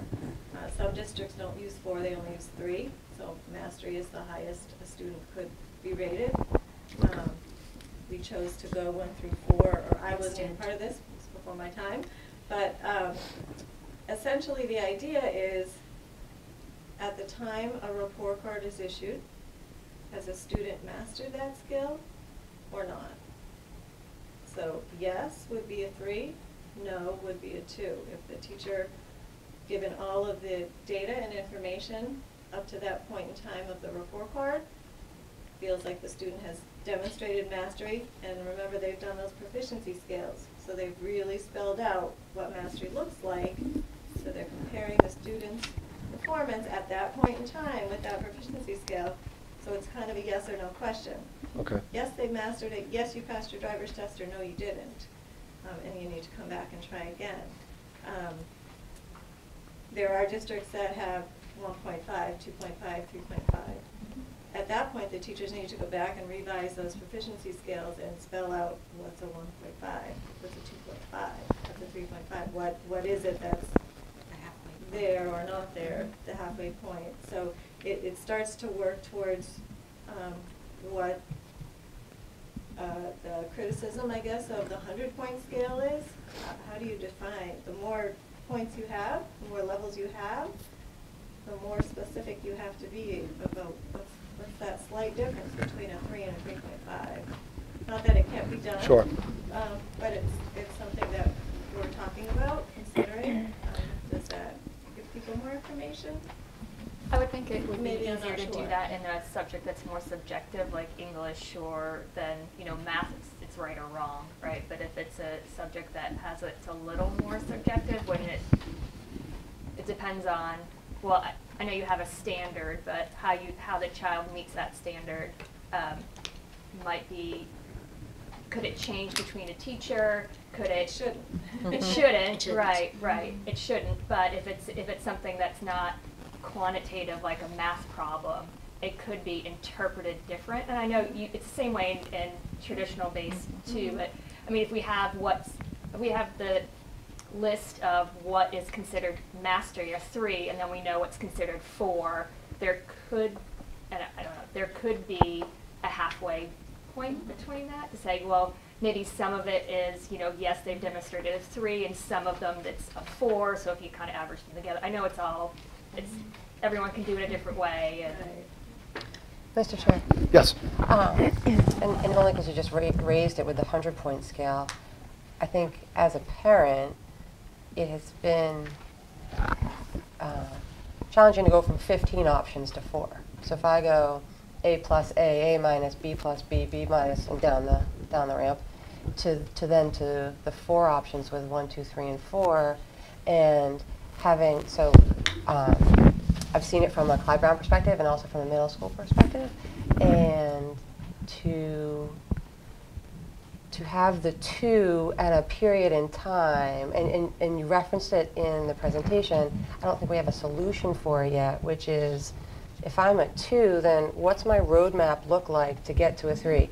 And what if that curriculum is only taught at a certain period of the year and never revisited? So then if I'm at the end of the school year and I'm still at 2 and I get moved on to the next school year, I still haven't mastered where I was supposed to be. And so now I'm entering in the next year behind.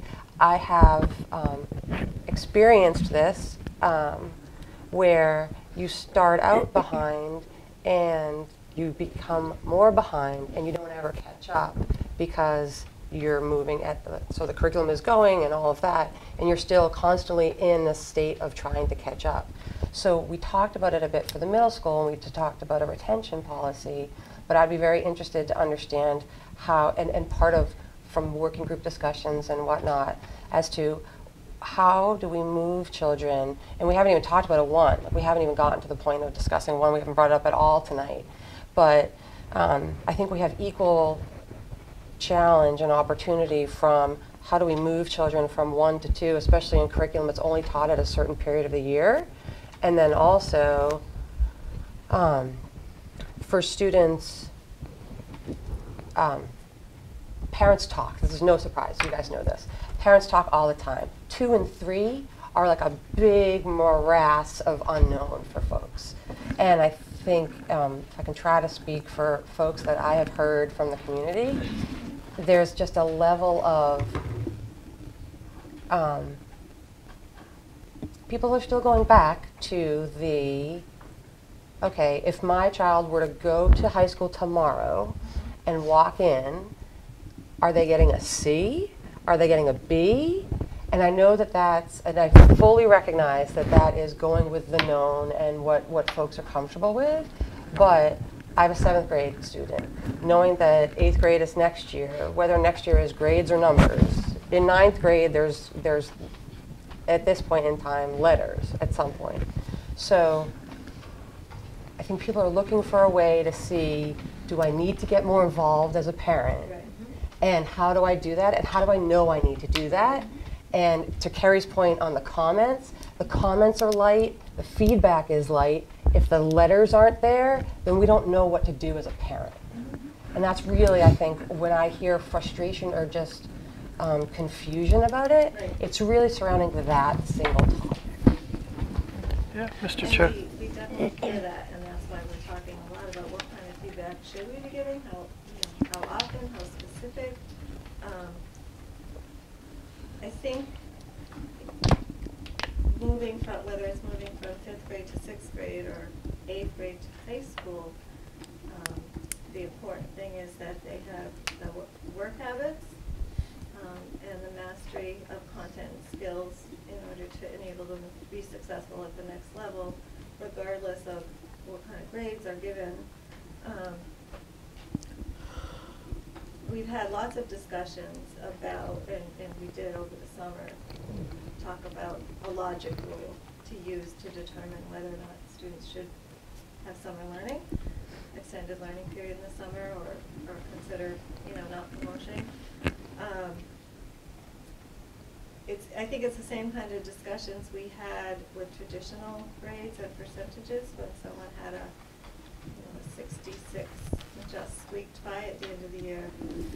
We didn't know what standards they didn't master or what skills maybe they didn't have because we didn't have that much detailed information. Now we do. Now we know exactly what areas we can pinpoint where they may have trouble moving on. And then to your point about, I think middle school and elementary school are different in that we are a little bit more time-based and trimester-based and unit-based.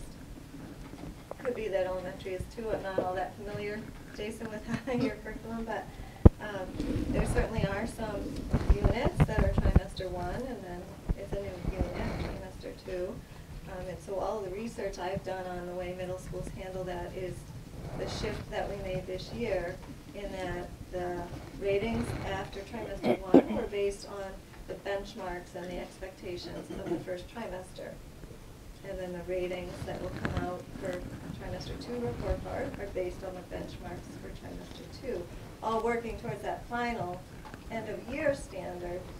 But in a true competency-based system, it could be that a student only has a 1 or a 2 all year until the very end because they're not really expected to master it until the end of the year. But that felt too, I don't know, fuzzy, so to speak, and not knowing. So what we did was to say, on the report card there's an asterisk for those that are open all year long, but that we're measuring based on a trimester benchmark. Does that make sense? And then what we also did was to talk about the fact that if a student still has a 2 or a 1 at the end of the trimester, it's on us to try and make sure that there is another opportunity that next trimester for them to stay after school, do a little extra learning, somehow figure out a way to give them another chance. So I wish that we could have as unlimited time, but we're still in a traditional time-based system with trimesters and end of the year and all of that. So we kind of have our feet in both worlds, and that's something that we do need to figure out what makes sense. A lot of the subjects and standards and skills are skills that are on a continuum, so they're repeated from grade to grade and just taken to the next level. And it's on the teacher. I think on the first slide it said meeting students where they are. So if I have a group of students in September and I know that there are a handful in my class that, maybe didn't demonstrate full mastery in these skills in English last year, I know I need to provide Tier 2 support for those students right away in September to try and bring them up to speed. And we're constantly reassessing those kids and monitoring progress. Mr. And Cobb. like I said, the ones and twos tend to be students that are not working on grade level standards. So what do we do with that? Mr. Conroy.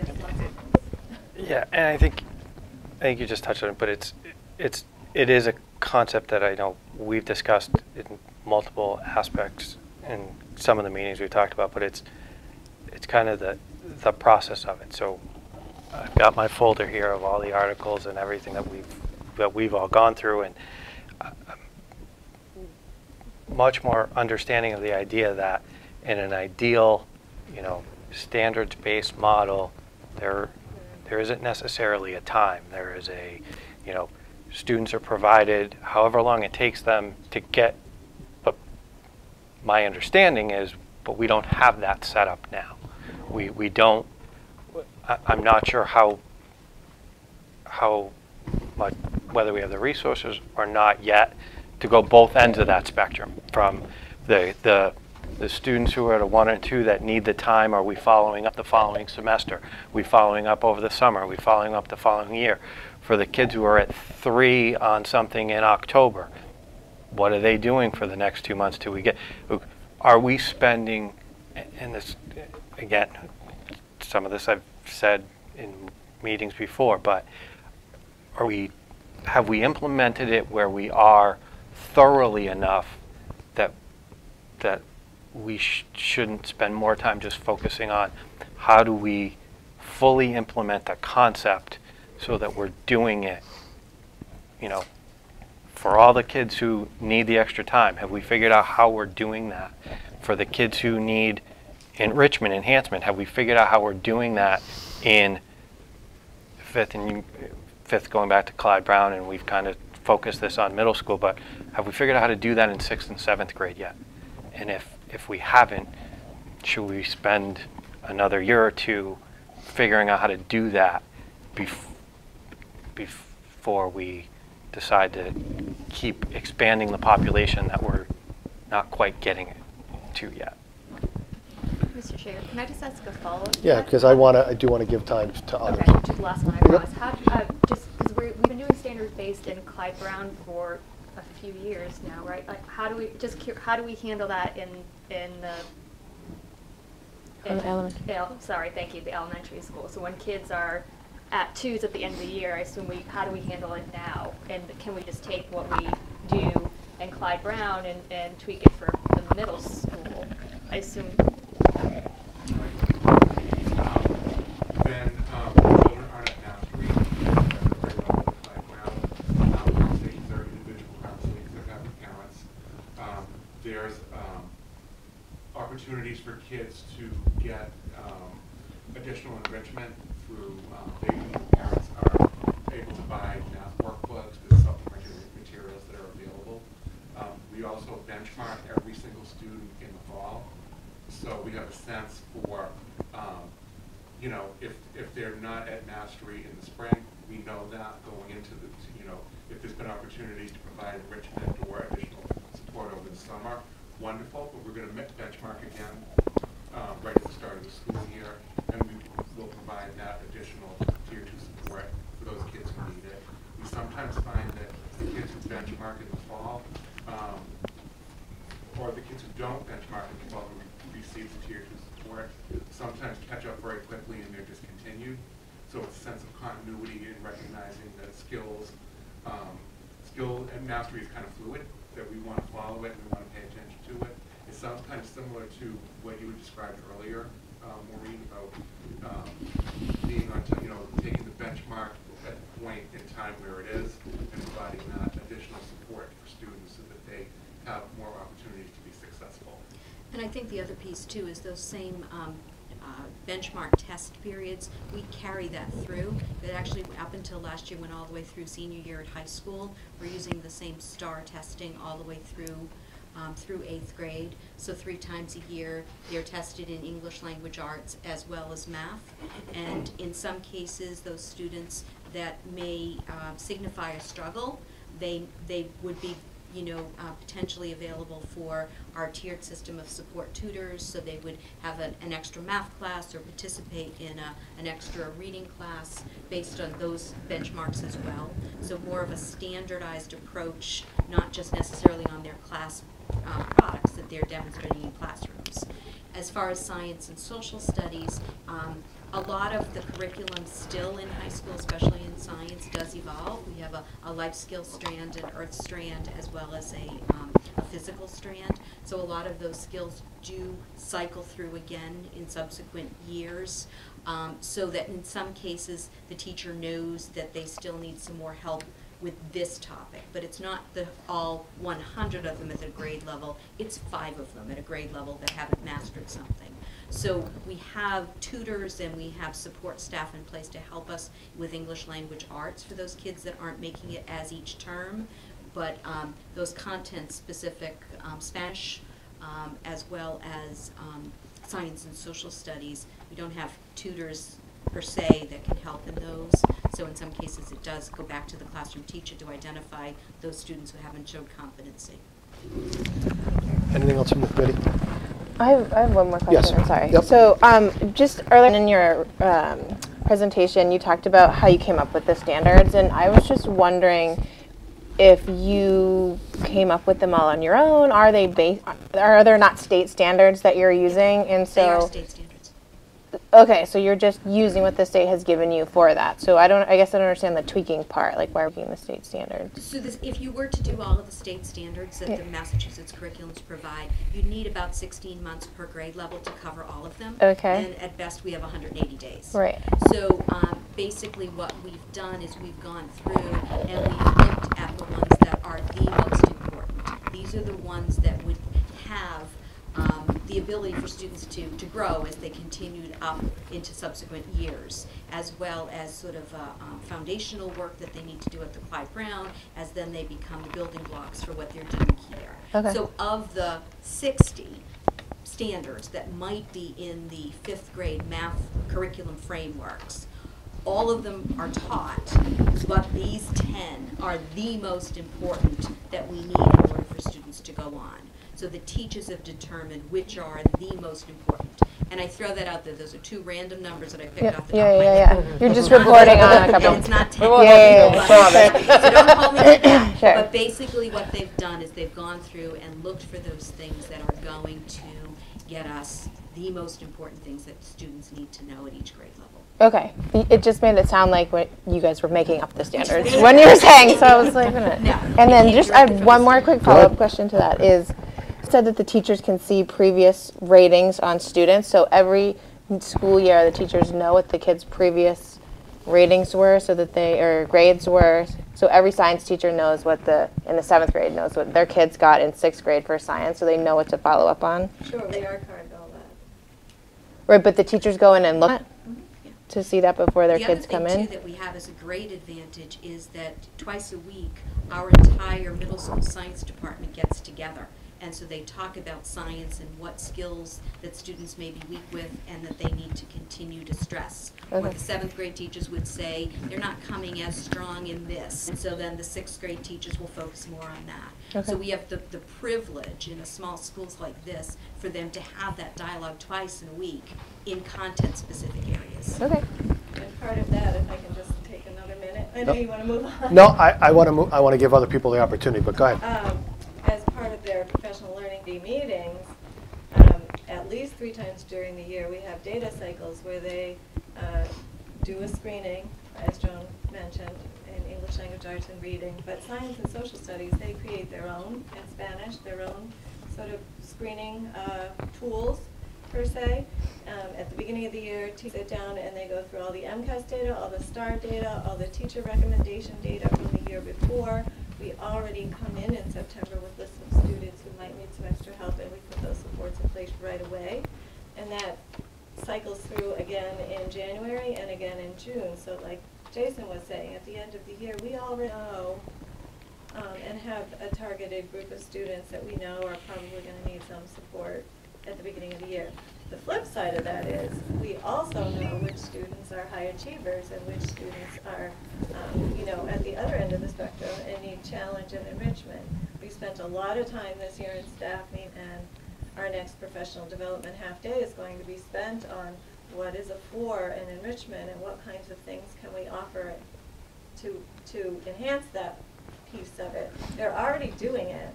They're already doing it through project-based learning. They're doing it through, changing higher level thinking objectives. They're doing it through moving kids onto higher grade level standards. We've got a lot of adaptive software, especially in math. We have a program called Freckle, and the kids work at their own pace. So if they've mastered all of the 6th grade skills, we've got students working in 7th grade. We've got kids who are going to the next grade level classes when they're. So we're really starting to look at how do we not only enrich and enhance and give them opportunities to excel, but to do exemplary work, but also to accelerate if they're ready. Why are we holding them back? If we've got a student who can demonstrate mastery of all of the 6th grade math standard, why are we keeping them in 6th grade math, so to speak? So, so we're on that other end of the spectrum as well.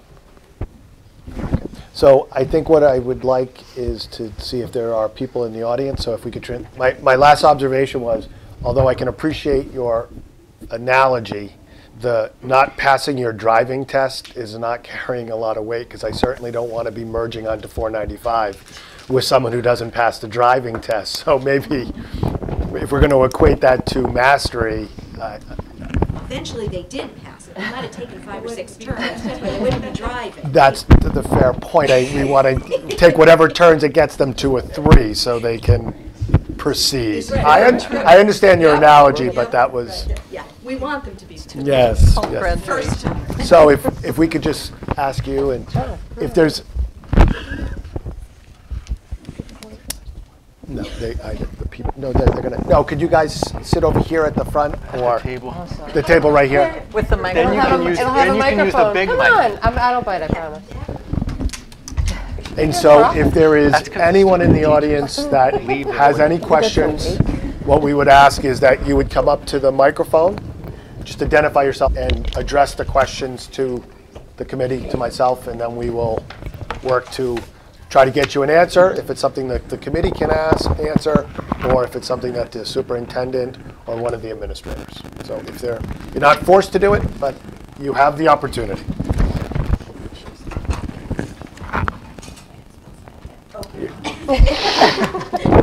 Aren't you travel as a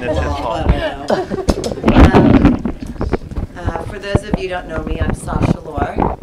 I have a spaghetti knot of experience here. I have a child at Clyde Brown who is now in a situation where Clyde Brown has moved to end of the year assessments. We've been told that our child's standards are no longer fall, spring, and winter. They are all year. I have a child in 7th grade, as many of you do, and our children are the trailblazers who are experiencing a year after year after year of teachers doing this for the first time. Does not always have negatives to it, but there are a few, but that's part of the learning process.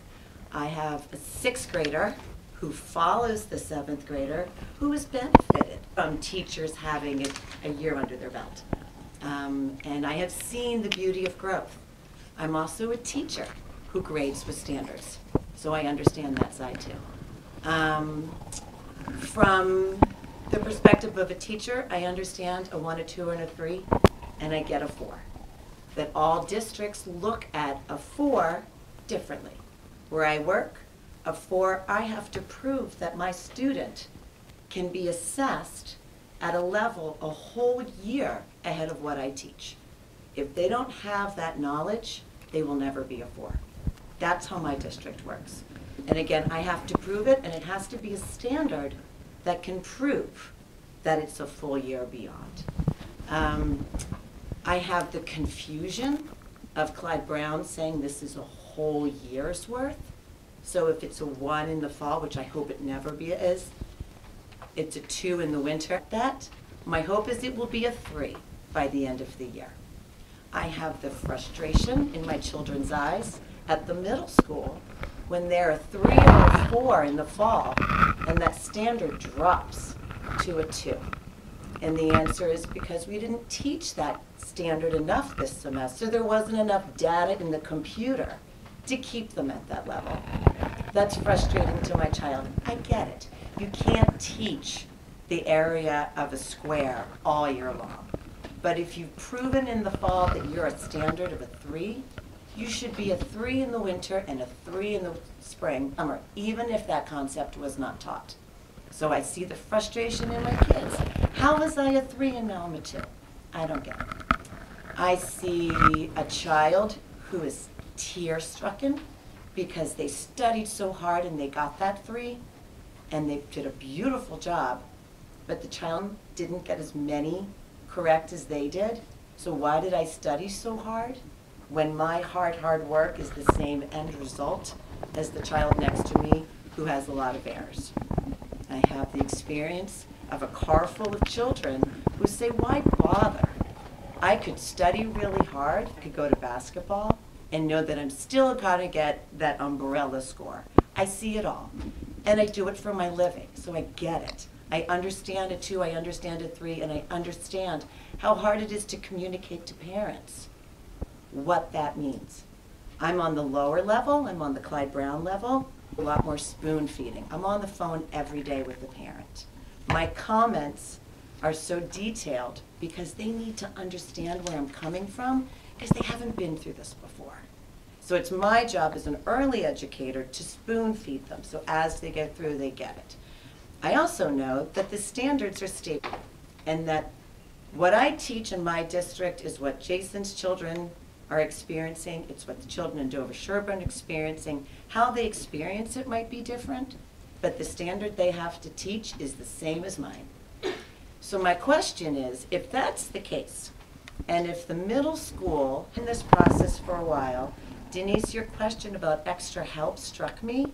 I'd really like to know what other districts have already gone through this process at the middle school. Have we reached out to those districts?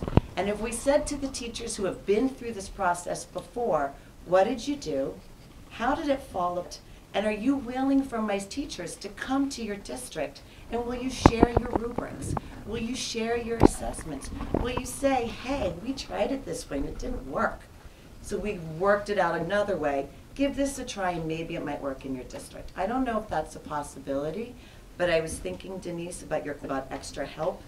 Maybe it's not another body in this building, but maybe it's a body in a different district who's already walked the walk, who gets it a little bit more. So I can't, not really a question, because that's just something I'm wondering. My concern is for my 7th grader, and it's because grade was a guinea pig year for everybody, right? It was new to them, not really, because they had it all through Clyde Brown, but it was new to their staff. The teachers in front of them hadn't graded the standards before. And then they moved to 6th grade, and they're faced with another series of 6 teachers who have never taught this way before and graded this way. And now they're in 7th grade, and it's happening to them again. So my concern is hearing you say, do we maybe move it forward, do we maybe not? In my heart, I want to believe this 8th grade is so prepared that they've written their rubrics, they know what their exemplars are, and they're ready to roll. And if that hasn't happened, they're a classroom of kids who have done a beautiful job helping the staff of teachers know what to do. So when my daughter comes through the next year, they're prepared. But I really want to believe that they're not going to 8th grade next year with people who aren't 100% prepared. It's been 3 years. They need to be prepared. If they're not prepared, and Mark, I really appreciate you saying maybe a pause button, because they don't get to do this again. This was their middle school experience. And I don't know how else you could have unrolled it, but the fact that these 100 kids every single year have to trailblaze breaks my heart. It breaks me. Because I understand as a teacher how important it is to have growth. I'm a better teacher because, man, I have a Lucy Calkins book in my lap over and over and over again, and every year I get better. But it's not for the same group of kids every year. And they don't get a chance to reflect on it and go back and have 6th grade taught all over again. The teacher gets to sit back, reflect, and try it again the next year, and my daughter benefits from that, but my 7th grade son does not. And he's going to go to high school, and whether it's letter grades or whether you do standards, he's faced with another group that's before. And if it stays with letters, he's never done it before. So he's still at a disadvantage. So we've got a pool of kids here who are at a disadvantage. And it was created by the system with the best of intentions. It really was. But they need a break. They need a break. So I'd love somehow to figure out for those of us who have 7th graders, and I know there's many of us in this room who do, to give them a fair shake. Because they have been in this situation for a while. I think you were heard loud and clear. Thank you. And I think some of the discussion is clearly for the working group as we proceed. Thank you very much. Thank you. do that. You're gonna go after that? Yeah. Good luck. Haven't you learned to go first I yet? had many points, but my wife covered them all. Good for you. So I'll be a little bit more concise. I think we know where we are. You know, when we look at this at the short, medium, and long term, so we have obviously 7th, 6th, and a 4th grader. And you know, for the 7th graders, what we don't know as parents is what's that 8th grade year going to look like. That's the immediate need as parents who have 7th graders right now. And then the medium term kind of concern is, will that continue into 9th grade? What if it's letters? How does the standard space go from letters, and should they classes? 4 an honors class? Is a 3 not an honors class? A lot of questions obviously around that. How do colleges beyond high school now look at standard-based grading versus letter grading? Do we have that knowledge in place, or other districts have missed out with that transition? That's what we see kind of in the long term there. You know, I think it would be good, moving on to another point, is just kind of comparing the data to different districts and towns. How many towns in Massachusetts do standard-based grading in the middle school area? I don't know. I don't know what the data is like out there. To Sasha's point, you know, how are we doing relative to I think Medfield might do it. I might be wrong, but other towns such as that, and how long have they been doing it? What have their trials and tribulations been like? And how can we use that knowledge and build a better base for Millis overall? So I think using that comparative data would be beneficial. It would also be good to, and I don't know if it's out there yet, but now that the standards-based grading has been in place since 4th, 5th, 6th, all the way up to 7th graders right now, what does the data show compared to the letter grades prior to standard-based grading going into effect? You know, so if you take a 7th grader or a 5th grader right now, how do they compare to, if you rewind the tape to before this went into effect, to the letter grades that 7th, 6th, 5th, 4th graders were doing? Are we moving the curve? Are C and D, you know, DF students becoming C students, or C becoming B or A students through the 3-4 system? I don't know. I would imagine. I mean, there's plenty of research out there that shows that's kind of the intent of it all. But is it working? And if it is, that's fantastic. That's what we wanted to do. I agree with Mark in terms of closing the gap between the parents and the kids. Of course, the kids know because that's all they know. They don't know what letter grading is. It's confusing from a parent standpoint, getting down to that 50 plus or minus range in terms of whatever the categories are. And it just might be, it's tough, right? You gotta get the word out. You know, we did only 105 respond out of the total amount. You know, if they did not respond, is that because they get it, or because they don't care, or they missed it because everyone's busy, or whatever the case may be? You know, just trying to get it out from that standpoint. So trying to close that gap. You know, what kind of thinking this on my own is maybe you build a portal saying, hey, if you have any questions about standard-based grading and you're a parent, go here first. Before you come into a teacher, before you come into administration, 1, 2, 3, 4, here's what it is, this is how it impacts you, this is why we did it. And you go through these 10 steps and then come on and talk to us in a long conversation about it. You know, that might be self-tutorial, solve a lot of issues. Last item, so I think, you know, talking to my son, conversation, you know, it's the 3 is a big swing, right? So you don't know where it is. Is it a B or a C? Do we not know? You know, all personalities are different. I guess my point is it creating negative feedback in terms of if you are at a top of the 3 area, fantastic. You know who those students are, and you know that they're trying their best. But if you're doing just enough to skate by and getting a 3, are you creating a lack of motivation? I don't know. And it's probably, you know, there's a big slice of that. That's the personality and the DNA of the kid too. So, but I guess the question is, how are we trying to motivate and get kids excited to show up in school and do the best? So that is all I have. That's excellent. And once again, that's been heard, and more working group tasks. Thank you very much for all, Thanks, John. All your help and efforts.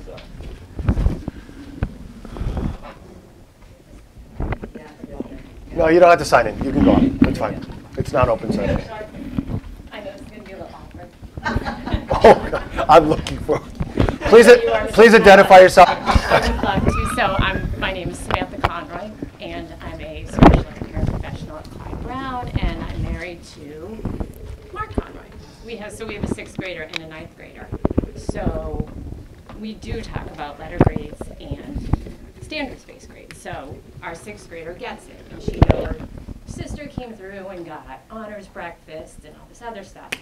So she gets it. But my question is, on the 6th grade side, she comes home with grades, or she knows that some of her teachers are not just sticking to the 3 or 4. There's like 3.2, or there's like, so she not just 3s or 4s in like individual things, but not on her report card, which is fine, but shouldn't they all be 3s or 4s and not like getting down into the 10s? That just sort of makes it a little more confusing. And the other thing is the 3s, it is a huge swing. So she knows that she can coast and still get a bit of, and still get a 3 and do just fine. And something else that she started to notice on the 6th grade side is the enrichment. She's noticing that there are some 5th graders being moved into, which is great for the 5th graders. But as a kid who was in the 5th grade doing very well in math, that was not an opportunity that was given to her, and she knows it. And so she's like, well, why was I not given that opportunity last year? Am I going to be given that opportunity this year? Based on what we saw for her report card, it's something that should be considered, which I don't know if it is being considered or not, but so she's starting to see some of those things, and it's not motivating to her to be like, oh, well, I should work harder, but, you know, something to think about. So I don't know, you know, I don't know whether it's really a question, but it's just, are all the 6th grade teachers in particular sticking to the 1, 2, 3, 4? Why, you know, why is there these sort of 3.2 or 3.8, a high 3 or a low 3, or what, you know, what does that, it's like it doesn't really matter at the end of the day, I'm still going to get a 3. But particularly on the enrichment side, because I know as a special educator, we spend a lot of time working with those kids that need all that extra support. That's what I spend my day doing. But you've got a lot of kids who are really talented that need something on the, and when they start to notice that, you know, younger grades are being given those opportunities and they're not, they start to wonder, why should I work hard if that opportunity is not going to be presented to me as well? So, because it is a small school, and so they see, so they know, hey, what is, you know, so-and-so who's at my 5th grade lunch suddenly doing in my math class. So they know, because they know who the 5th graders are, they know who all their classmates are. So it's just something to keep in mind.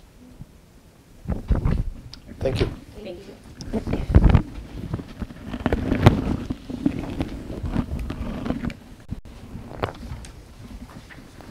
Hello, I'm Jen Leach. I have a 4th grader and a 6th grader, and I just have I want to sort of, it's somewhat similar to what both the Laura's and Sam was saying about sort of that 3s, and I wish that there were some people here maybe who could represent, don't think that we've talked anything about that.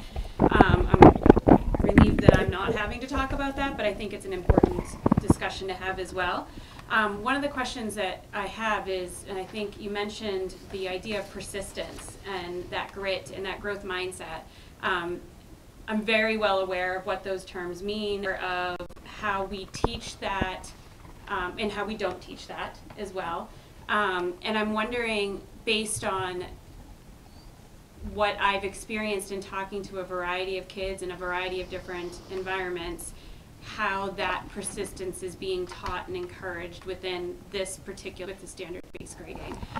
A specific example for that would be persistence and grit, and although they're similar, they're also a little different. So you can persist to achieve a goal, or you can keep working harder to go above your goal. And I think that with, you know, for my daughter who's in the 6th grade, she reads, so she's basically a stagnant learner because she starts with a 3 and ends with a 3, but she wants to do more. She was excited and eager to do more, and I'm certainly going to encourage that. So she approached her teachers and said, what do I do more? What do I have to do to get a 4? And their response was, it's not necessarily do, it's about what you know. And that it's not about the effort you put in, really, it's about the outcome. And of course, it wasn't stated to her as a 6th grader in those words, but that's what I heard her saying back to me that she was hearing, that it doesn't matter if I do extra credit or if I do an extra project to not really even sure what it is that she's supposed to show, to know to get that, go that extra mile, to show that she has that extra knowledge or whatever it is, and whether that is because it wasn't described to her or whether that was because she didn't hear it or whatever the circumstances were, she's lost that motivation. On one hand, she has developed such determination to do well in school, but on the other hand, she's like, doesn't matter. So, you know, I want to encourage that growth, but there's no outcome. And as much as we don't want kids to focus on grades, we are all motivated by the prize. And that's just human nature, that we don't want to work hard for something and not see the value of that hard work. And I think that when I talk to the kids that I've talked to that range from 4th, 3rd grade all the way up to 7th, 8th grade, that's what I hear, that they're not value of their hard work. They're not seeing that prize. And that is a huge concern for me, because grades aren't going to matter when you graduate from high school. They're going to help you get into college, yes, but they're not going to matter. It's your work ethic and your determination that's going to make you successful in life. And I really fear that that's not hard enough with these kids. And I see that reflected in my daughter, and I fear for how that's going to work with my son, who learning comes a little bit more naturally for him, but that perseverance and that grit is not as strong as I'm seeing in my daughter, and I don't see where the encouragement is going to come for my son. So that worries me. So that's one of my comments on persistence. I just want to reflect and maybe comment a little bit about the communications, because that was brought up a lot about the comments. When I went through at the open house this year for middle school, individual sessions that were offered, because I am not a Google smart person. I didn't really understand Power School. So I went to make sure I understood, and I feel like I have a basic understanding of where I'm supposed to click and what I'm supposed to do, but what I thought I was going to see, I don't see. So if there is a 2 under a stand comment, so my daughter looks at that as well. She doesn't know why she got the 2. She doesn't know where she's getting it. And the other difference that I've been reflecting on a little bit is the fact that we don't get things home. So when we were writing our papers in high school, those all came home in our backpacks. We don't get that home. We can go on and see the Google comments and the Google Docs, but if you've ever opened up your kid's Google account, there's like 6,000 emails in there, and I'm not exactly sure what one has to do with the paper she's currently working on. And we don't get a chance to help our kids edit or do some things like that the way that our parents maybe at that generation. There's a huge gap. I get that, and it maybe is the newness and the discomfort with something new, but I think you're hearing from parents that communication is not there. I personally feel very absent from my child's learning. I feel disconnected, and some of that is technology, but some of that I think is also feedback from others on what does this really mean. And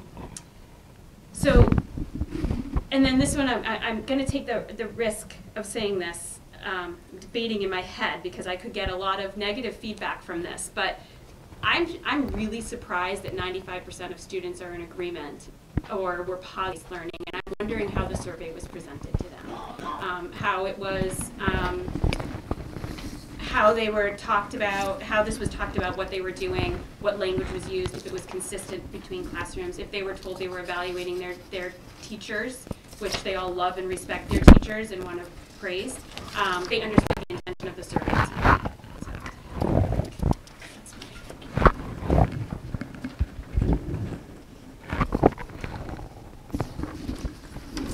Anyone else? Well, thank you guys for your presentation. Oh yeah, good. Yes, I think I'm finally ready. Yeah. I am sorry. Address the questions from an hour ago. My name is Elena Getty, and I teach 7th grade Spanish. This is my 11th year in Millis, and my 13th year as an educator. And I have a myriad of thoughts of things to comment on. Mrs. Gibbons, you asked earlier about sort of the how onerous this has been on us as a staff. As this is my first year, obviously, working through this system as a 7th grade teacher. I was on maternity last year, and on my maternity leave, I worked on my standards and proficiency scales to prepare and feel confident for this school year. Excuse me. And I will say that while there's a learning curve to it, and it's been a lot of reflection and work to sort of figure out how to convey what I know about what my students can do. It's been kind of a joy for me to, not that it isn't work, but I would say of teaching, I've had more thoughtful conversation about teaching and learning. I've done more reflection as an educator in what I teach and how I know that the students have learned it, how I assess that, how I communicate those results of those assessments, both to kids and parents. And so it has been, in some ways, more work. It's been very valuable work. So I don't feel that it's been, too arduous to work through from a work-life balance perspective. I am also in the transition of trying to be more paperless or use less paper. I'm not totally paperless. I feel that disconnect to, I like having a piece of paper that I can write on for students and that they can, and when I do assess students on paper, I've had kids say to me this year, oh, I want to put this on my fridge. And that reminds me of how important those physical papers are there as their feedback loop, part of their feedback loop process. So there's a constant balance with figuring out how much we do digitally, which is a really helpful tool, and how much is important that they see written down for them and that they can bring home in their backpack. So that's part of our ongoing, work, I think, balance there. As far as comments on report cards, I also have gone back and forth a lot on that. Well, they're due at midnight tonight. But I finished mine today. I said to my husband, I hope I'm not doing them at 11 o'clock. No, I finished them this morning. And for me, the challenge, so, on the report card, you see the 1, 2, 3, 4 associated with the standards. You see, at least at the end of the term, the learner expectations, which are the civics, the behavior, the completes work on time, that sort of stuff. I don't want to lose the fact that I look at my children as whole children. I love my kids.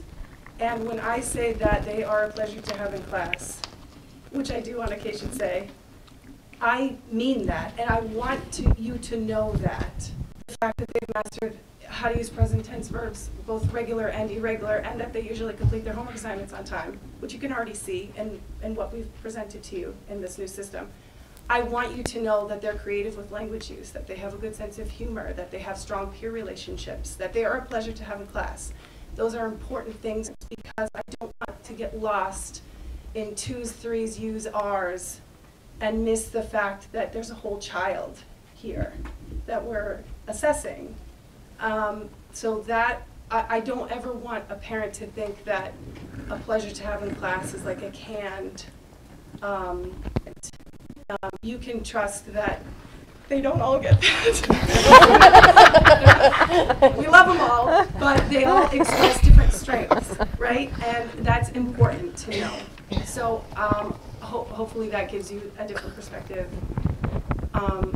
from our end. Lastly, in terms of motivation, I've taught for 13 years. I've taught grades 9 through 12. I've taught adult learners. I've taught 3-year-olds. I've taught a lot of different people. My students this year are no less motivated to learn as a whole. I have kids who are developing persistence and grit by saying, I didn't quite get that. I want to do that better. I want to know more. And the truth is that the scale of a 3 is wide. It's like the right way to think of it, but I've been thinking of it as the old system was measuring how much do you know, and now the question is, do you get it? And it's sort of a yes or a no. And the yeses are wide and the nos are wide. And the range of got it and not got it is wide, wider than your D to C or C to B or B to A.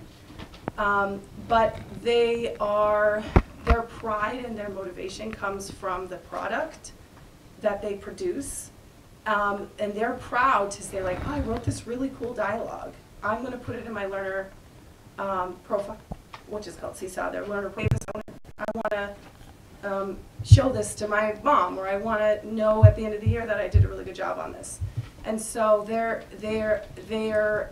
is still, I think for many students, some sort of intrinsic motivation to demonstrate excitement and passion for the sake of learning it. And then they're in 7th grade. So, like, again, not all of them are super driven to do the very best they can on everything they've ever done. And that's okay. I mean, really, like, as a whole child, adult humans, to partake in normal society, I think that's normal and okay. And,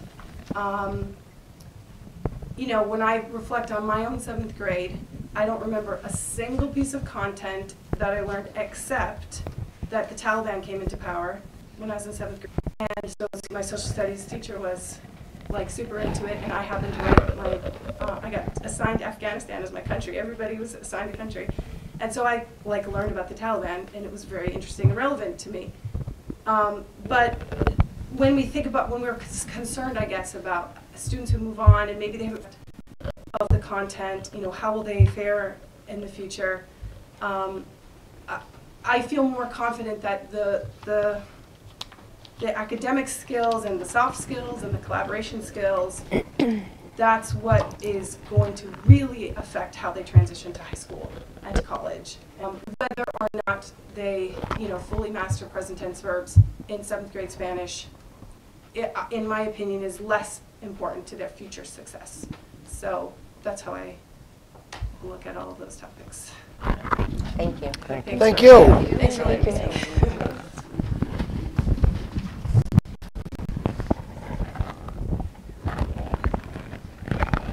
Hello. I apologize, I spoke out of turn before, and I apologize. I realized that I didn't follow the protocol. Yeah, that's okay. I'm Elise Malloy.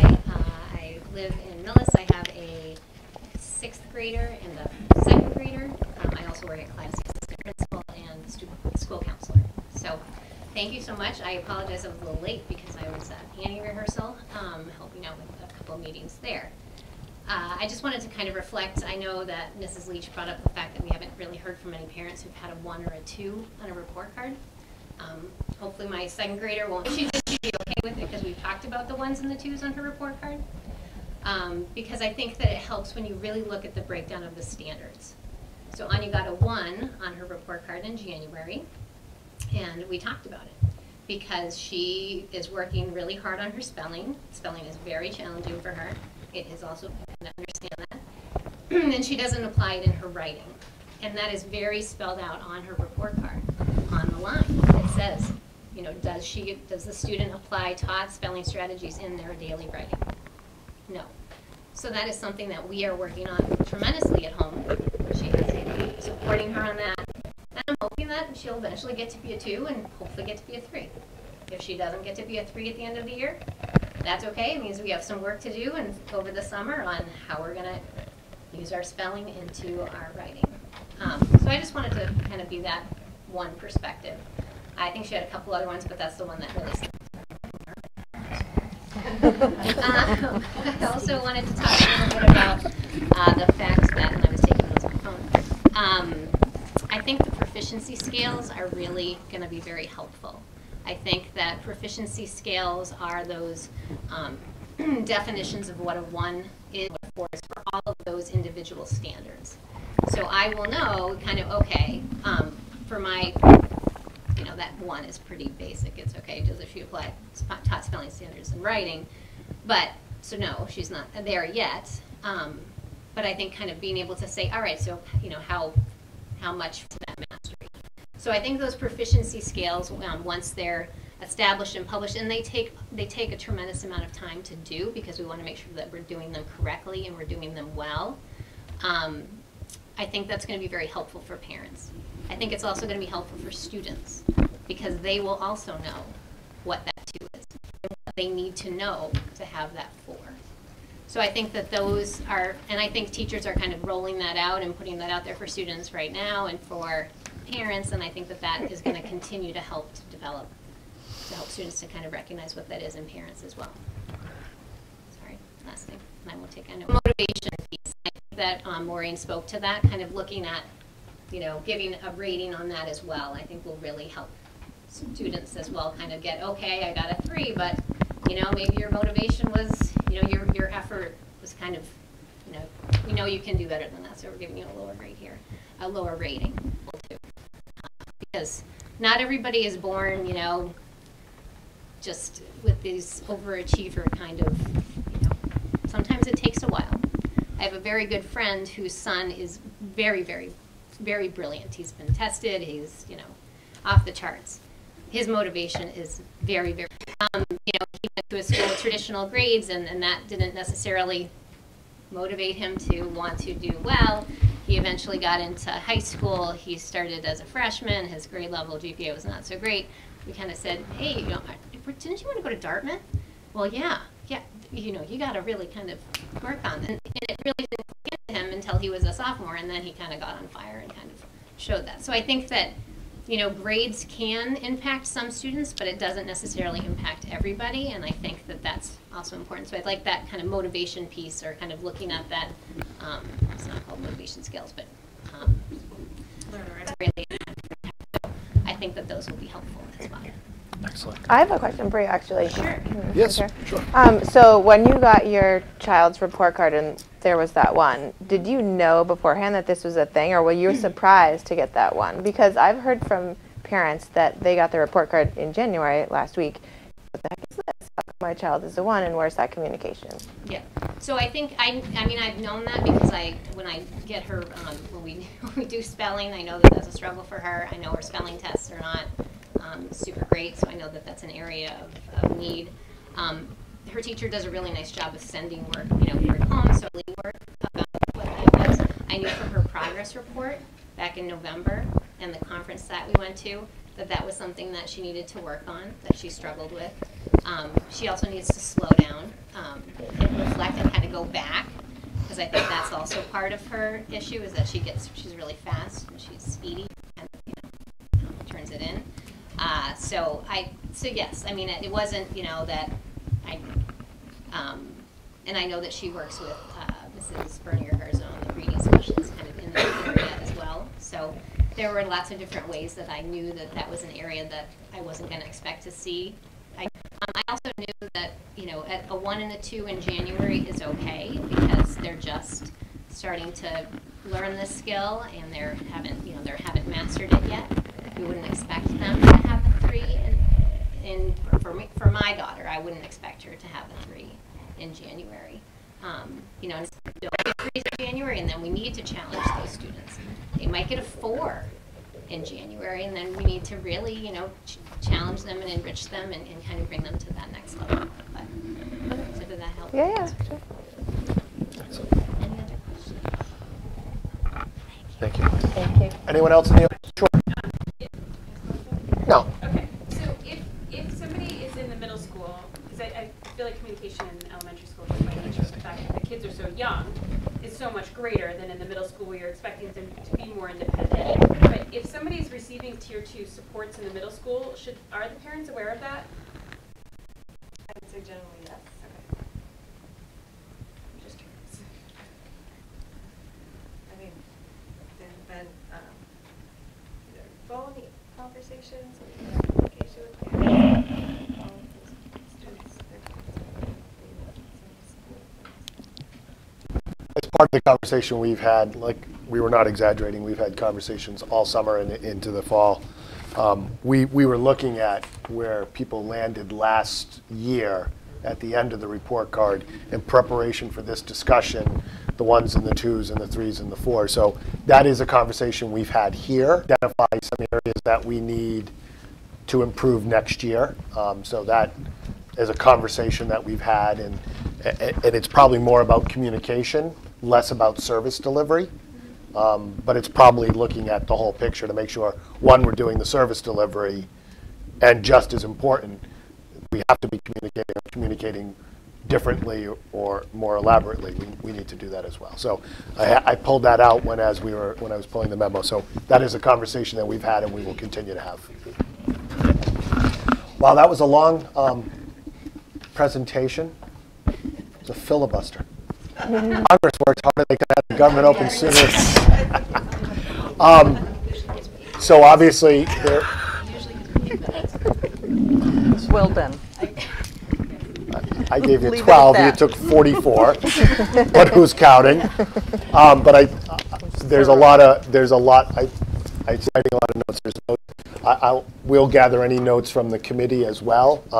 But clearly, that working group has a lot of work to do, and I don't think it's new because of tonight. But I personally think that the feedback received from the parents via the survey and the comment, and educators and parents, both. I think this was a great conversation. I think a lot of good things were said. A lot of information was presented, and more questions were brought up, which I think is helpful, right? This is a learning environment, and this is an opportunity for us to do better, and we need to do differently, and I think there's a lot of work to be done, but it looks like there's a great team that's been put in place to do that. Any last thoughts from anyone on the committee? Mr. Chair? Yes. Just one last, just to clarify, because I think Maureen mentioned it. Is the goal of the working group to have something by April? Is that what I heard? Well, I think a lot of what we're doing is going to be ongoing. I can't. Yeah. But you had mentioned April break for something, and I just wanted to. I'm guessing our priority would be to make a decision about 8th grade, and I think the sooner we do that, the better. Okay. So that everyone, set that as a goal for that decision at least. Yeah, I thought that might have been what you. I think that's the relevant question is the next step. Yeah. Okay. Cool. Awesome. Thank you, guys. Madam Superintendent, anything? Any last thoughts? No, or you're good? I'm fine, thank you. I do want to express and thank all the parents. It's very helpful, the feedback. We relish it and really take it seriously and took copious notes. But don't hesitate. I know a couple of you might be on the working group, but we really appreciate it because our goal is to work hard is a communication tool, and that's what it should be. And communication takes both conveying communication and then understanding it. And if there's a breakdown anywhere in there, then it's not effective. So we want to make sure that happens. We want to be here as what's best for kids as their motivating factor, and we all want to figure that out and move forward in ways that really benefit kids.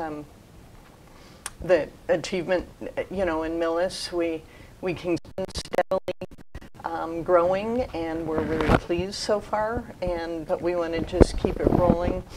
I do want to say we are in touch with other districts. Shrewsbury has been doing it the longest. Other districts less so, but Shrewsbury's been doing this with the superintendent, who's been there as an assistant principal, and director, assistant principal, like Joan's role.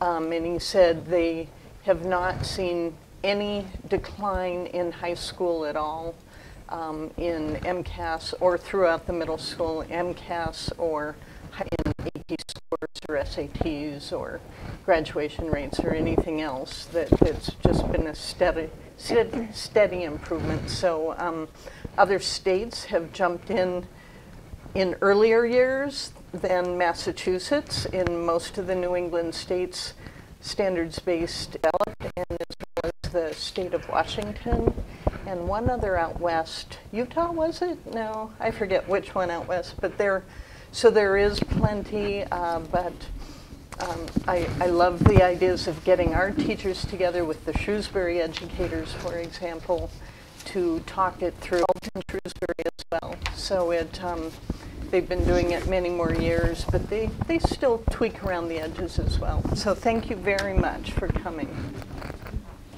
And I don't think any of our children should watch this.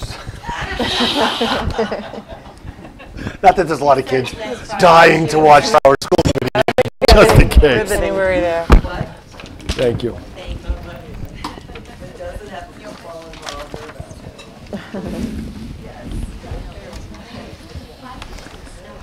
We'll let everyone just kind of settle out. Let Terry and Mary Jane come on. I apologize.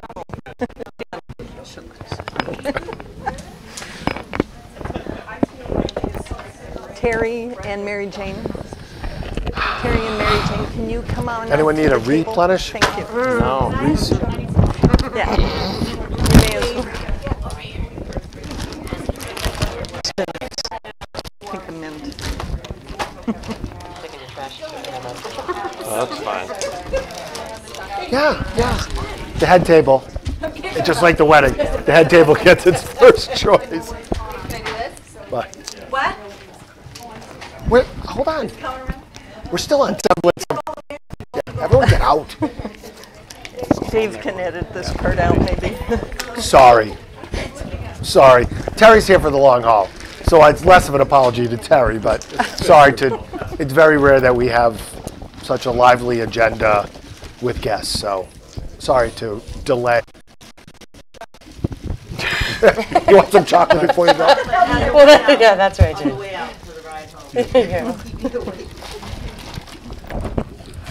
Okay. Let me start with a quick correction. One of the documents that you were sent out today or got a handout was a new inventory of the fleet.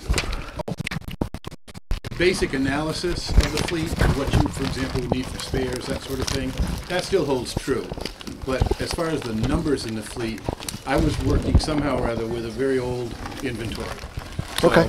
Mary Jane got me the correct inventory, which we provided with you. Handed out to you today. Yeah. Okay. On the desk tonight when we got here. Okay, on the desk. Yep. Yeah.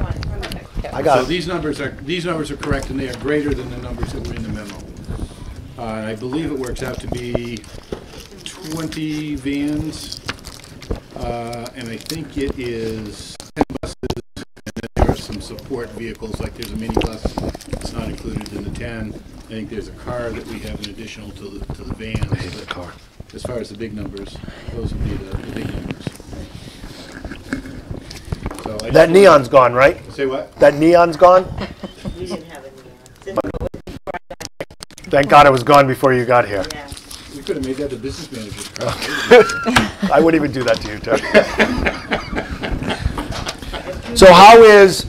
If you'll notice that our oldest vehicle pretty much is a 2011. Good. We did hang on to the very old X-Block car because it has inspection and it's been an emergency. Absolutely. Right. So that's a good segue into, I know there's a presentation, but what is the status of the fleet? Are you happy with the status of the fleet? Any major flaws or holes or areas that we need to either address now or? What I would do, if this was my own personal fleet, let's say, okay? We worked on getting the fourth spare. When I came on board, we had 3, if you remember, we picked up the 4th. So we're talking van. Big bus. Big bus. Okay, so The all right. vans you're doing very well with. 2011 with the vans. Yeah. When I came in the door, we had 92s and 96s. I know. Okay, so we're doing really good with the vans. But the big buses, the spares, is where I work. So what we did with this new lease is at the end of this lease, we will buy 2 buses for $1 each. I would work on picking up a third. Because you have the 2 for $1, you could pick up another one for the, whatever we paid for these, 45. 45, yeah. That's right, and you have 5 years to kind of acclimate yourself to that, and then you would end up with 3 spare buses that were only 5 years old. And one going in on 20. Yeah. You know, so I mean, and that would give you a really nice cushion. You'd have one that was 10 years old, and you'd have 3 that were 5. So so the ideal situation for the buses is 3 spares. 4. 4. 4. But 3 of them would be 5. In a really good situation where your spares. So we have a spare. We've got 2 at the end of this lease, and then we're going to have. We're thinking that the 4th one we don't have, Right now we have 4. but one's old. But yeah. 2 of them are old. 2 of them are very old. 2 of them are very old. So what I'm proposing Oh. is that you pick up rid of 2 oldest ones and one that will be 10 years old at the end of this lease. So we want 4 spares, and we have 3, right? We have 4. Oh, it's You a have trade 4. of replenishing them or making them a little Much newer. like the vans, you want to make them Right. newer. You want to make your spares. You wanna And make so them what's the newer. spare bus? Because the lease we had 2 for a dog, $45,000 left. Probably. Because we didn't put it in the original lease, it'd be, you know, a couple of little nuances. We'd have to do the RFP thing again. But, you know, I would guess that that would be the type of number that would probably come back with us in the $40,000 to $45,000 range. And what do you think the time frame is? Something you think is pressing for next year, or can we look a year I'm out? I'd look at the end of this lease. At the end of this lease. Planning for the end of this lease, instead of keeping just the 2, try to keep 3 and get rid of. When's this lease end? 2022, 2021, 2022? 22? This is 5 our year lease. first This is the year. And we can go that long? Oh, yeah, because we picked up 2 this time. No, I understand that, but do you have the older buses? We do, and we don't have a mechanic, so it does make it a little bit more pressing. But I think we'll be okay with the 2 that we just picked up, and we only had 3 before. So when they were down, you only had 3, Okay. and they were all old. Right. So we have the right number of spares. It's now getting it on, like you said, on the sped van replacement. Right. And keeping your spares now more current, more as far as years and mileage goes. Right. So let's talk, because we had a little bit of a period of time a couple of years ago, I think before you got on or right as you come on, that maybe we didn't replenish 1 year. I forget exactly what it was, but we definitely don't want to fall back. You actually, I think maybe even had 2 years that you We didn't could have. replenish. I think there Looking was. back. We found money for one van, but it wasn't. Maybe. It was hit or hit miss, Yeah. right? We need to. Definitely 1 year, I know. So. And be nice to do 1, right? We should be doing 1. It would be nice to do 2. Okay, we did 1 already this year. I'd love to pick up another. You wait until June. Your money. And we're not going to look just to spend money, but No. this is an area that is not. We can't ignore. Yes. We ignored for many, many years, and we paid the price. And so we want to make sure we're maintaining, not overdoing, but Because the maintaining. 2011s are picking up the mileage. So we want to be able to pull. Right. I've pulled most of them as picking up the mileage. And our sped fleet does most of our miles. Right. We do roughly about 250,000 miles a year. And this sped fleet is doing almost like 200 of it. Yeah, because every single one of them is going out of town. So some of them are doing 15 to easy. Where your big buses are doing about 6 or 7. Okay. So we've already done 1 van this year, so we need to look at. We've just done a quote. We've just gotten quotes back for a second one. I like that. So 2 vans per year. What else about the fleet? What about, before we delve into the money and kind of the revenue piece, what about just the fleet in general? Is there any of these other ancillary vehicles or concerns that we should be looking at, or are we good? I think we're doing good. What would really help us is some kind of a mechanic, part-time, full-time, some kind of a mechanic. And That's where we struggle. Right. We struggle with maintenance because even, okay, just like right now, we have a bus at a shop. 2 weeks. Where would the mechanic work out of? Funny you should ask that question.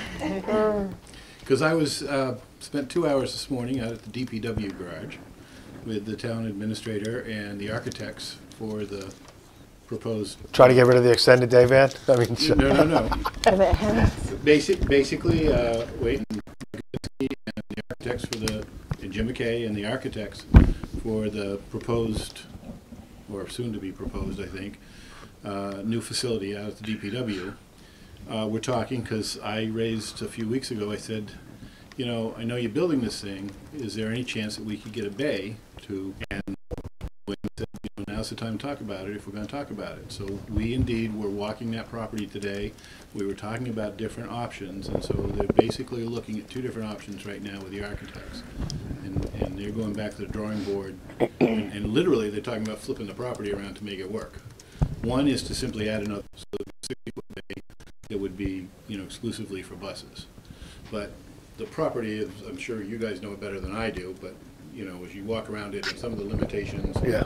wetlands and such is, and of course you've got the gas and you've got the pump house there and whatever. So there's some site limitations. We talked about the wash bay.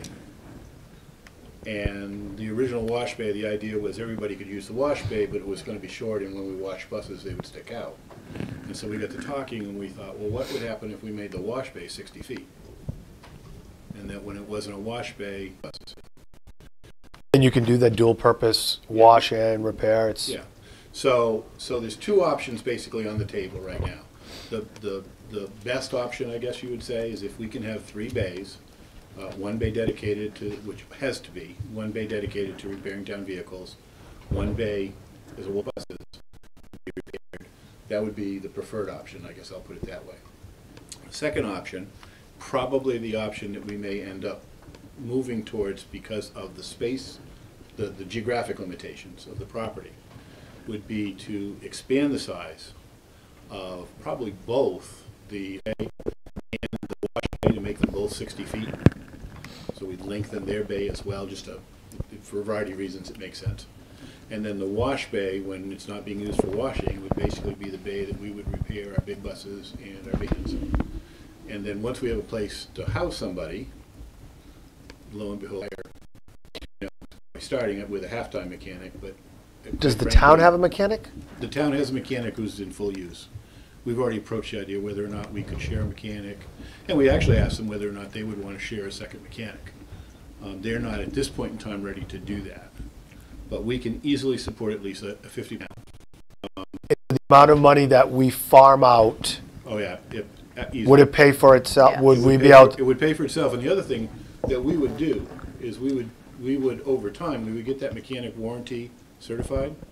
So now when you get a bus in and it has a warranty work that needs to be done, the labor on the end, the labor, the company will also ship the part directly to us. So they're not shipping it to some other place for a warranty work that we still then have to wait in line. They're shipping it directly to us and we're doing the warranty work. And they're helping pay for it. And they're helping to pay for it.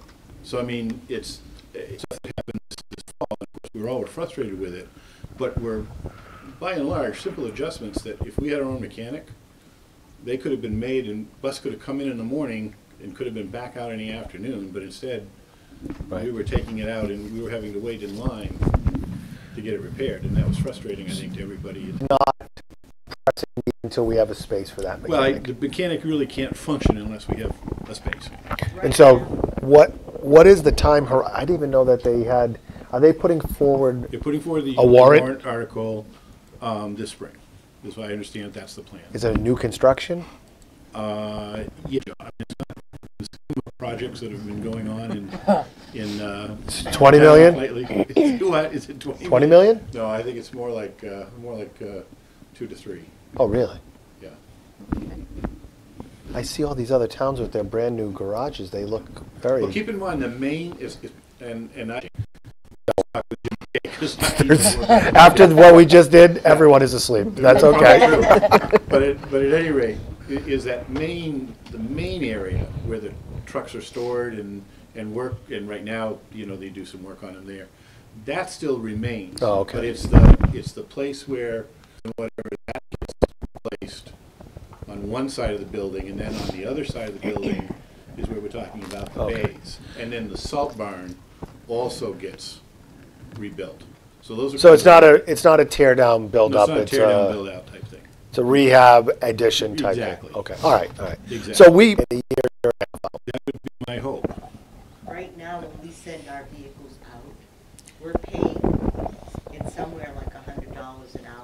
I've seen those bills. Just for the labor. And I'm on the phone, like, trying to get it down. You know, I've worked with Sure. a couple of places that have, you know, we're a school district, we have so much. We can't just raise the prices, you know? It's not like that, so, and they do, a lot of them do, so, but.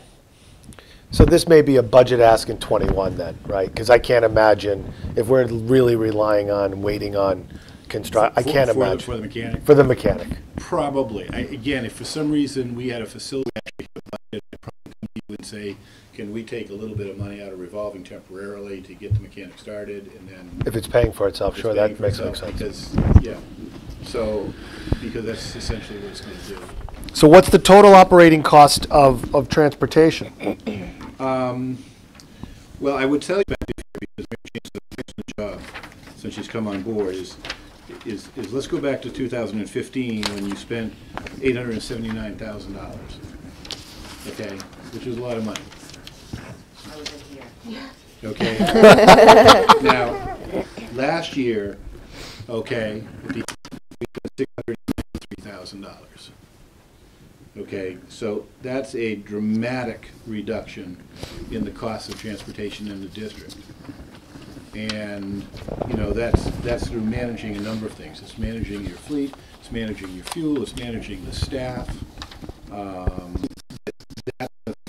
Now, you'll see right now, we're projecting, and I want to stress the word projecting in FY19, a little bit of an uptake to 734.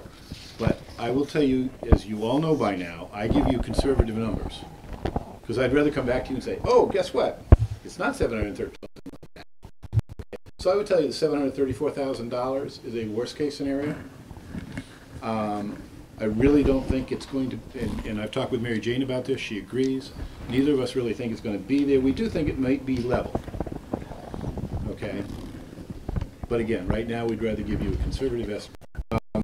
One thing that I would say is, of course, in a couple of years gone by in particular, you used to get, you know, 300, you again, starting in 15, you had $216,000 coming into your revolving fund, then you had 303, and then last year it dropped off. So the big non-fee revenue that you used to get no longer exists. We do have, is it 2 students with other districts? Yeah, we have 2 students that we're able to charge for. Right, 2 students with other districts. One is a cost share, and the other is a So there's some revenue we get, about $30,000 to $35,000, but it's certainly not in the levels that it was back then. So to the degree that your revolving fund is really primarily now fees, you know, is something that we need to consider as we move forward. And so there will that you'll need to take because the revolving fund simply won't support, you know, what it was supported. Terry, can I? Yeah. This sheet here. Which sheet there? The regular FY19, it says regular sped, regular. Haven't seen that, so let me look. There's no column headings. Right, because I actually wasn't. That's one that I have to look at my computer because that actually I wasn't sending out. Oh, is that a backup sheet? It was a backup sheet. All right. Yes. I believe in fact, I can tell you right now, because the 570 would be the calculation in FY19 for the cost per student for regular students. The 31, the same thing for special ed. Okay, that makes sense. Yeah, okay. All right. Now I know what it is. Yeah, no, I kept looking at it. You asked the cost per student. Okay. So can I know that you're modifying those the total operating cost sheets that we have produced in the past, and which. Well, I'll tell you, I honestly tried. I honestly took a look at that sheet and was going to try and reproduce.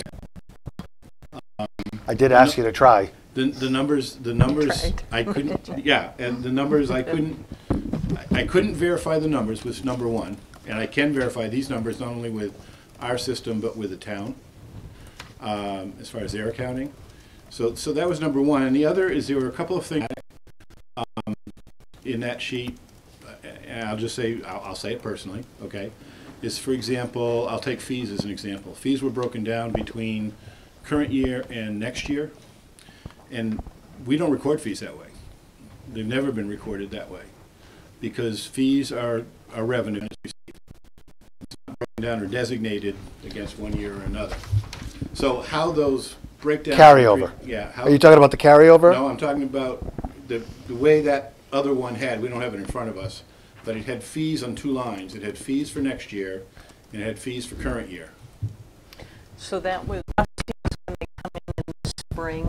Yeah. It could be somebody is paying, you Right. know, in March Right. for their spring semester bus fees, but it also could be a fee that comes in March, prepaying for next year. Yeah. So it includes. So when in the past we did those, it was truly just a ballpark. Yeah, and there were just a number of things that just, because again, one of the first things I did is I went through, for example, the fees, and tried to verify those fees, went through the actual sheets, the turnover sheets, and they just simply didn't match up, not even close. So, well, I have to tell you that for years, we were using this sheet presented to us as numbers to make decisions on staffing, purchases, allocation of money. So the fact that you couldn't even come close to replicating those sheets is beyond not you. The fact that these were given to us, this one is dated 3/20/2018. So we were using this in our budget cycle last year, and we used it the year before and the year before that. And figure out what's wrong. But the fact that you went back in and you couldn't, I'm not going to put words in your mouth, you couldn't come close to coming up with the numbers. Is that an accurate statement? For example, at the very top, the very top of it. Here. Here.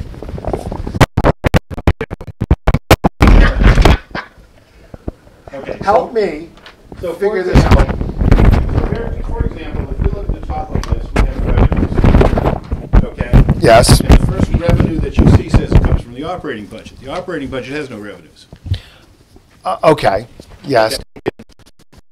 Expenses of the operating budget.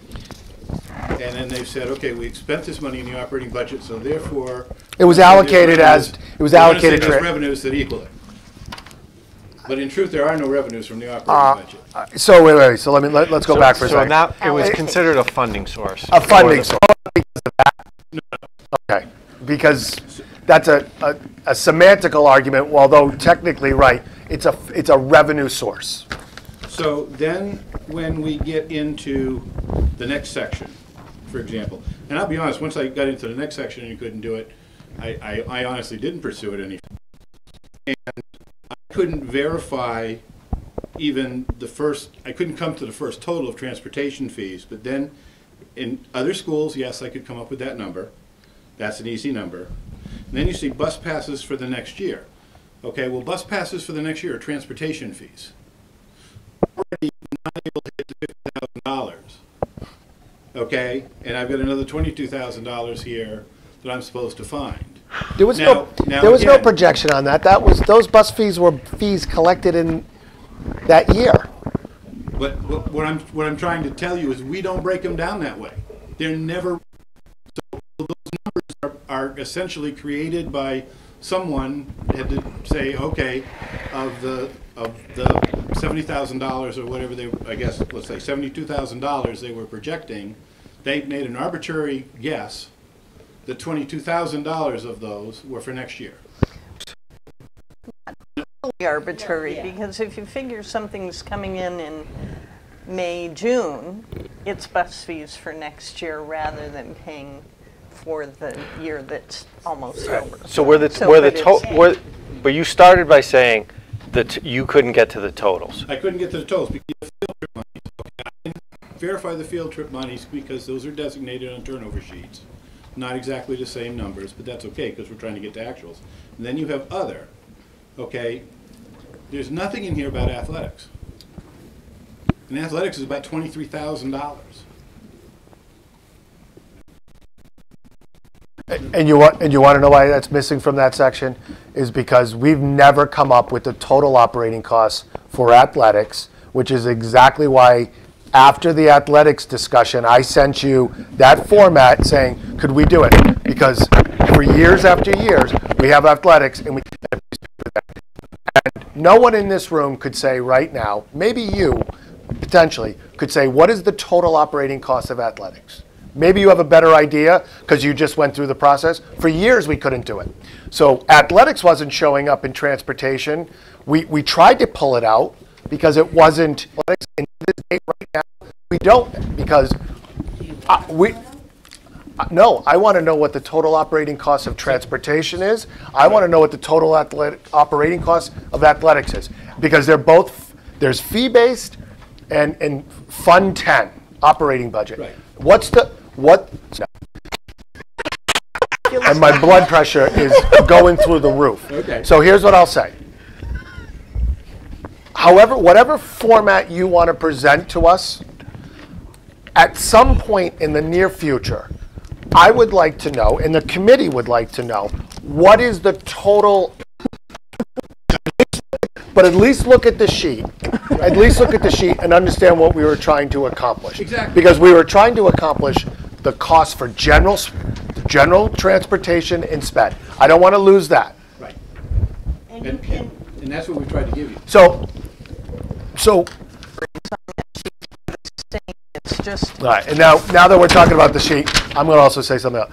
Please, this probably makes sense to you. Could you put this column over here? Because these numbers, hide them from me. They don't mean anything. You can put the numbers on the right. Description over here. Because you probably, in your world, read that way. Why would you do it that way?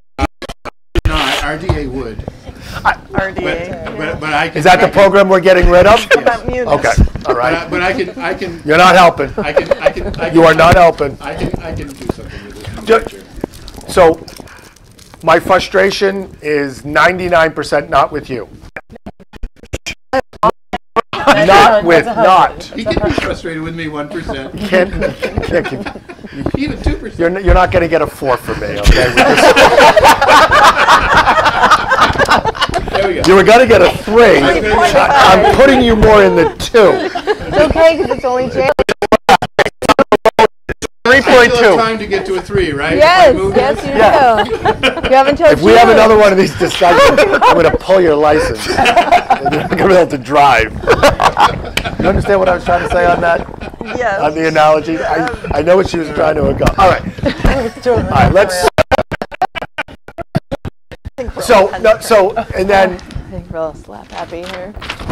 I know you're doing a good job. I know you're working with every kind of subject matter expert, and you're pulling together the question. This is not a reflection on that, but help us with the presentation a little bit. These are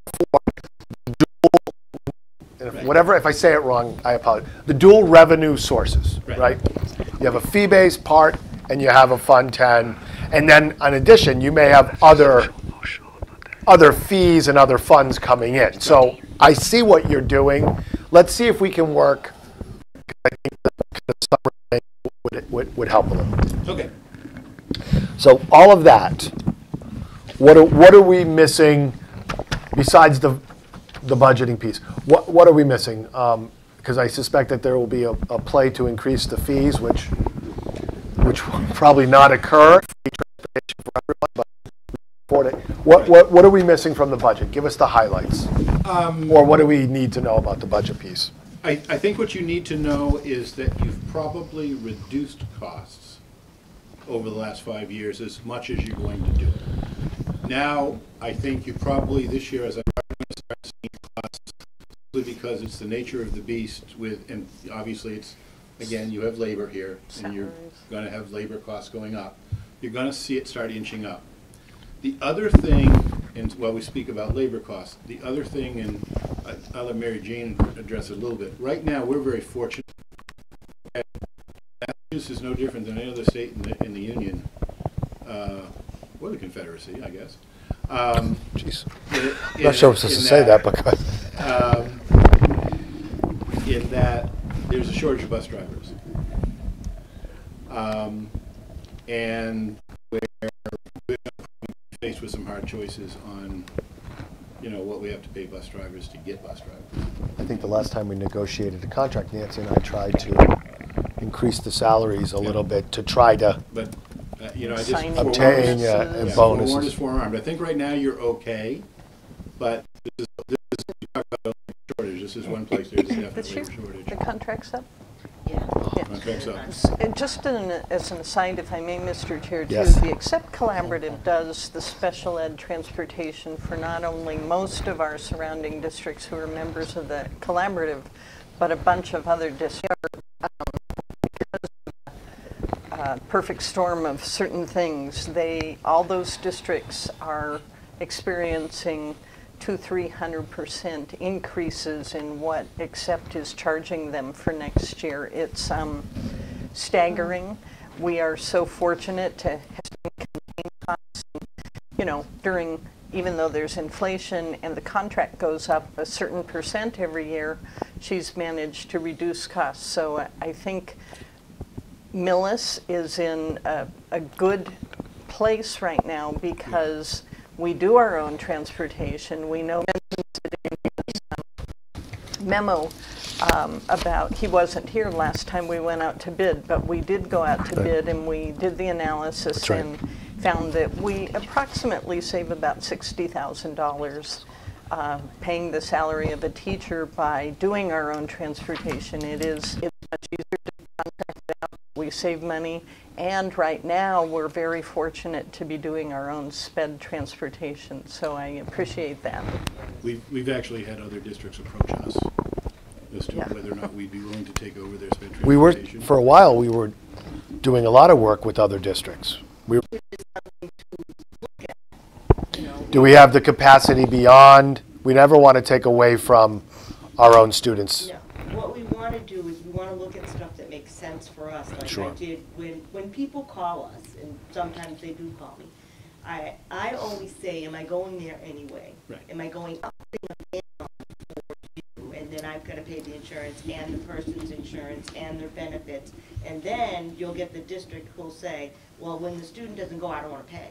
But our driver gets paid. And right. You know what I'm saying? So there's a lot of things you have to look at when you look at that.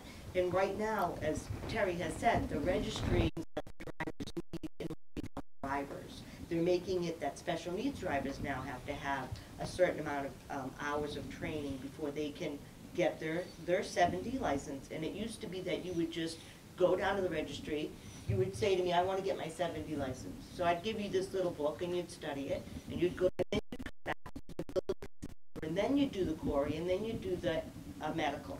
Now you have to have the medical, you have to have the query, you have to have the fingerprinting. Then you send it into the registry. Then they send you back a letter saying, yes, you can go take the test. And you have to have hours of training before you can even send that letter in. So it's because to get new on, it's not so much staffing shortage, the process itself will take longer. Yes, they're changing the Absolutely. process. So we need to do a couple things. We need to look at when we have the ability, hire a mechanic. Yes. Do the repair work in-house. It'll save us, cut down on lost bus time. It'll help us ramp up buses when we get them new. So we won't have a delay where we don't have buses on the first day of school. So we also need to look at a minimum, replacing one, and whenever possible, looking at 2 sped vans. Okay. And then the next thing is we have to look at how we look at the budgeting piece. Any other questions or concerns from the committee? I have some questions. Not related to budgeting or anything like that, but I was wondering how the bus routes are determined. And it seems like the parents that I've spoken to, and my child is on the bus for a long time, and she's like zigzagging across town on the bus, and I was just wondering how that was all worked out.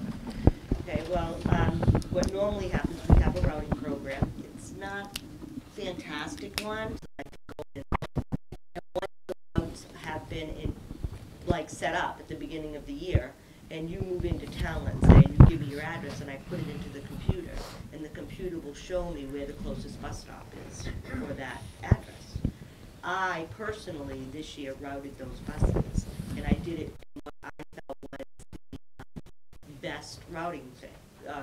Routes for the buses, most efficient. I like to look at mileage. I like to look at head count, because we want them to be somewhat equal. You don't want one driver out there for half an hour and somebody else doing 10 minutes. So pretty much, I would say that in this district, your buses are only doing 6,000 miles, 7,000 miles a year. Most districts, your buses are doing like 12,000 a year. So that's an average for like the national average for a bus route is about 12,000 a year. We have short routes here. One bus was overloaded. Sometimes we can't tell that because registrations come in late and we have to get the routes out before school starts. Sure. So unfortunately, we had a bus that was overloaded, and we did have to route another bus to help alleviate that. The other bus had like 20 students on it. So the children were all coming out of the DPW from the same direction. Sure. So I just had him swing down and grab what was left, because you'd have to know where the other bus was going. You have to look at the map. Okay, this bus is up here, this piece down here overloads him, they're all coming this way. It's a whole little, you know what I mean, it's a whole... Okay, because my daughter takes the bus, and she takes 2 different buses because she gets dropped off somewhere else on the way home. And she was telling me that she has to sit 3 to a seat going home on the home bus. Is she on bus 4? Yep. And she's like, Mom, only the 3rd and 4th graders get to have a 2-seat on the bus. So I was just wondering, how come they're so, like, they have to sit so squished together, and if there was a better way. And I don't know what that is. So, and the other question that I have for you, and I don't know the answer to that one, so I'm going to move on. But the other question that I have is, I've spoken to a couple of parents who have kindergarten that you find the bus stop when you have a new person. And some of those kindergartners, the closest bus stop is across a busy street with no sidewalk and several houses down. So I was wondering if it was possible to make sure that the kindergartners don't have to walk down the street in the rain or when it's snowing and there's no sidewalk, because there are a lot of streets in Millis with no sidewalks. There are a lot of streets that are like thoroughfares that are 25 miles an hour, but people fly down them. So I just want to make sure that those little kids are safe. Yes, I agree 100%. But that's town USA. There are so many streets with no sidewalks, very few with sidewalks, mainly in town, or where you have a new development and they put in the sidewalks. But let's address the kindergarten students, okay? Because it is a concern. Okay. Could we stop at every kindergartner's house? If you, that's the problem, we stop at everyone's house. As you said, some parents are already complaining their kids are on the bus too long. That would make the bus run even longer. Now, do we try to, when we can, put the stop at the house and then have the other children walk to the... Yes, we do. Okay. Also, I would say this to you. In bed, based on your judgment, you know what I'm saying? Like, when there is snow on the ground, make an extra stop, especially at the kindergartner's house. If it's raining, downpouring, make that extra stop. There's no problem with that. And they have been... That has been made known to them, that I feel that that's appropriate. Okay, but I don't think the parents... We need to go to the stop. We don't know that, oh, he'll stop at our house, so we can just like huddle under the awning or wait in the doorway. I think that's in extreme conditions, snowstorms or ice storms. I understand that, but like I don't think the parents know that is what the problem is. Like they're like, get your boots on, we have 5 minutes, we need to, it's great, but like I just, that should be communicated, I guess. And there are parents who do communicate with me, like I get emails and parents who do call me, and I will always tell them that. And then if that parent, let's say yourself, you're on bus 4, and you say to me, hey, this is happening, I would say to the driver, hey, this address, I try not to use that. I told her that in bad weather and in snow, you're going to make an extra stop. So watch for her. It's a little bit harder if your house is before the bus stop, because she doesn't know you're not at the bus stop yet. Right, right. But if you're after the bus stop, now she knows you're not at the bus stop. Right. So it makes it a little bit difficult. What I worked out with the parents, I said, if your outside light is on, I know your kids haven't gone out to the bus stop yet, and I'll stop, okay? When they go out, shut that light off, so I know I can go by. Those are the kind of things that we have to work on together as a group to make clues for each other. Otherwise, the driver has no way. I can talk to your driver, I don't know your address, but if you want to send me an email, I can make her aware. Yeah, no, this was just from other parents that I was speaking to about their, like, you know, parents on Farm Street or parents on Pleasant Street, that they have to cross Pleasant Street and walk down and to get to the bus stop when a bus goes stop on that way. But I was wondering how the bus routes were made. Okay. I don't need to make a big No, out of it. you could have the parent, you could have that parent reach out to Mary Jane. Okay. But your email is not listed anywhere on the website, so it's really hard to find it. Pleasant Street was an issue, and that was the exact issue. Yeah. But unfortunately, that's what was happening. The bus was going this way by their house, but the bus was going to Acorn, and then Acorn down Hemofob and all that. Yeah, so yeah. They weren't. The bus that stopped on Pleasant was coming from the other direction. Right. We did work to stop across from their house, at least, so they don't have to walk down the street. They're just now crossing the street. I think we need to email is somewhere Oh, it visible is. on the website. It is on the website. Okay. All right. My email's there. All right. Yes, any parents who are watching can email me, Okay. can call me. I will work with them. Okay. It's important that they feel that their children are being taken care of, and I want to make sure that they do. Okay. Mark or Denise, do you guys have anything? Thank you. So Terry, as long as... No. Excellent job. Terry gets 2. Oh, not Terry 2, Terry No, as well. not Terry 2. Terry Yeah, 2. as well. Out of a scale of 4, 1 to 4. Cherry sheet memo real quick. Oh. Oh, yeah. Oh, yeah, that's true. I forgot about that. Yeah, it's in there too, just very quick. Good luck. Long story short, with the cherry sheet, the choice will actually be corrected. Okay, wait, what? I'm sorry, it was loud. Could you repeat? Okay. The cherry sheet, as part of the governor's budget, there's a preliminary cherry sheet that's released.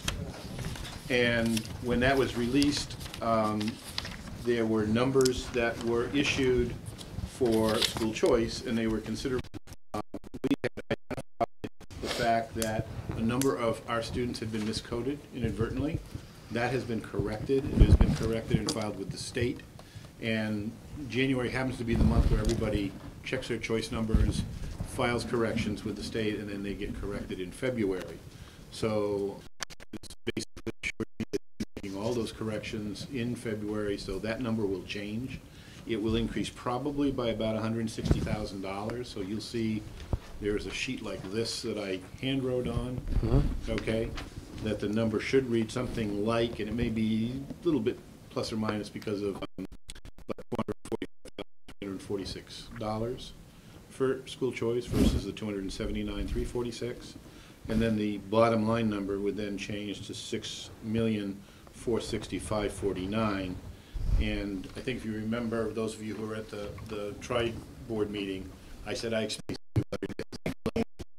But then you say in your memo that I would suggest a number of 404. For budgeting purposes for next year, and again, I tend to be conservative. Now, I also said that Nancy and I will look at it, because what we need to do is we need to look at the graduating class and then try to look and see what we think is going to be coming in. So I think that, when we sit down and actually, because what we'll do is we'll actually carve out real numbers, and we'll say, this is what we have identified for kids. This is why we've identified this number. So this is what we actually think is a real number that you can use for budgeting. So 404 is $74,000 and $34,000. Because we did take a slight reduction in kids this year. Okay. Any questions? Thank you. You were quick to jump on that, and thank you for following up. And so let us know when it's been.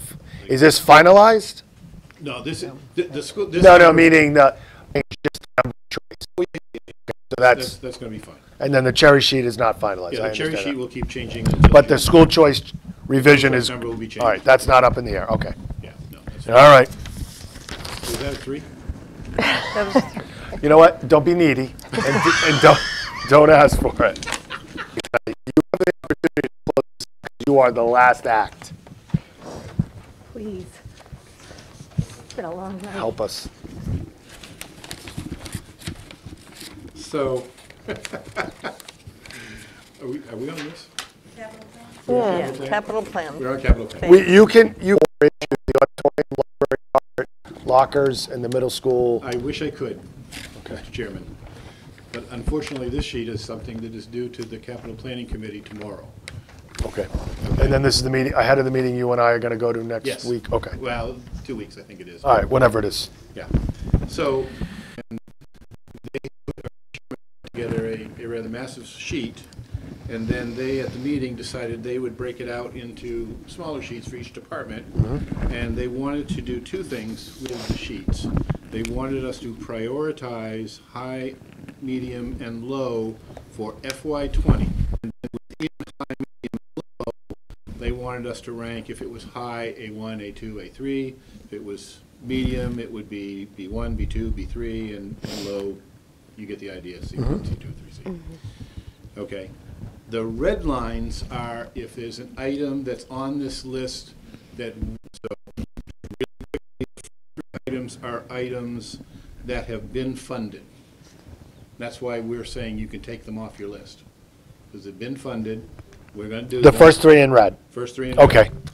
The building, okay, which is the next line in red, says classroom space to move old annex. And then the last item, which I took the liberty of putting a red line through, is there was a big discussion. We had both in leasing buses and purchasing buses. That's been made very clear by, I think, everybody in Millis except for me, that we lease buses here. That's okay. So, and that's just for big buses. We're redlining that purchasing of big buses. How many buses was that going to be? That was just going to be a bus a year. A bus a year. So $90,000 for a big bus a year. Yeah. Okay. All right. So the lease is still there for the. So that explains the red lines. So really, what we need for you tonight is the yellow priorities, and the green rankings within the priorities are what I took a first pass at, then we gave it to our administrative team, and there's something we're way out of whack on, you know, we would change it, and then we would submit it to CPC, and as Steve mentioned, Steve and I will be at the meeting for board. So A is for high priority. So A1, for instance, under being the highest priority of the high priorities. For FY20. For FY20. Yes. And again, we have the lockers and the furniture because those were second year's plans, okay? Curriculum, which we had made that the third priority. I want to find A4. Oh, yes. Basically A4, there's two items, but it's your kind of your normal computer lease. Okay. To pull out the bus lease and the computer lease because they're one of the three.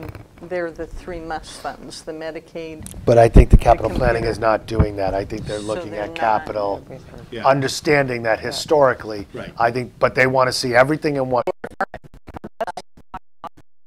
By our operating. So even though these have been must funds for us, they still need to be on the big list. I don't think we can't pull them out. That's fine, but we're obligated. The existing leases. Yeah, we're obligated. Are an obligate, like, yeah. Well, okay. If it's an existing lease. Yes. Existing lease and new lease. The existing leases, so when we're paying year 2 and year 3, right. That is a commitment that there is no one on any committee who can say we're not doing. Correct. This is new. This is funded through the computer lease is listed on this, as well as the bus leases. I guess I am confused too, because once you approve that computer lease and sign that lease, that's an obligatory funding of the town. Right. So it should come up. Yeah. Yeah, maybe Already that's the way to funded. go. Maybe that's the way to go. Put it up and just say like. It's something that is non-negotiable. Right. It's committed. For any. Committed funded. It's committed funding. So maybe that's what we do. Yeah. I think you got to keep them on the list to No, show the big picture. Yeah. But you're right. That's the way to go. Because then that bumps everything else up, well, at least on the list. A4 is no longer A4, so whatever was A5 now becomes A4. Well, But everything gets bumped down. It's semantical, but at least it does reset the priorities. I think that's the only thing on this. Yeah. And again, the items that you're seeing there would actually be new. We're not talking about a current lease, we're talking about new product. So that's why I'm, Well, that's why the I say there's computer really, lease is a little trickier. The so of it here is new. So it's a rolling, But it's still committed to the lease. it is, Well, every year, 20,000 of it falls off. falls off in a So new. that's why last year, and I Right. think the year before, there was a computer lease article for new, which in totality was our historical $60,000 computer Right. lease. So again, we'll have, all right, I'll figure out how to make it designate. It's still committed money. but only 40,000. The 20. Choose that to. third 20,000 is theoretically always up for debate. Well, and the lease is basically an Apple lease, so it's basically your iPads and your laptops. The Right. Chromebooks have actually been, I think for the most part, coming out of your budget Right. in recent years. Right. The A4. So Can we, and to wait, can, reflect that. I don't know what you sorted on, but when you redo this and send it out to us, could you sort on the rank for FY, the green column? Because it's hard to, we're jumping around. There's A's, the A ordering, the B ordering, and then the C. Yes. We could do that here.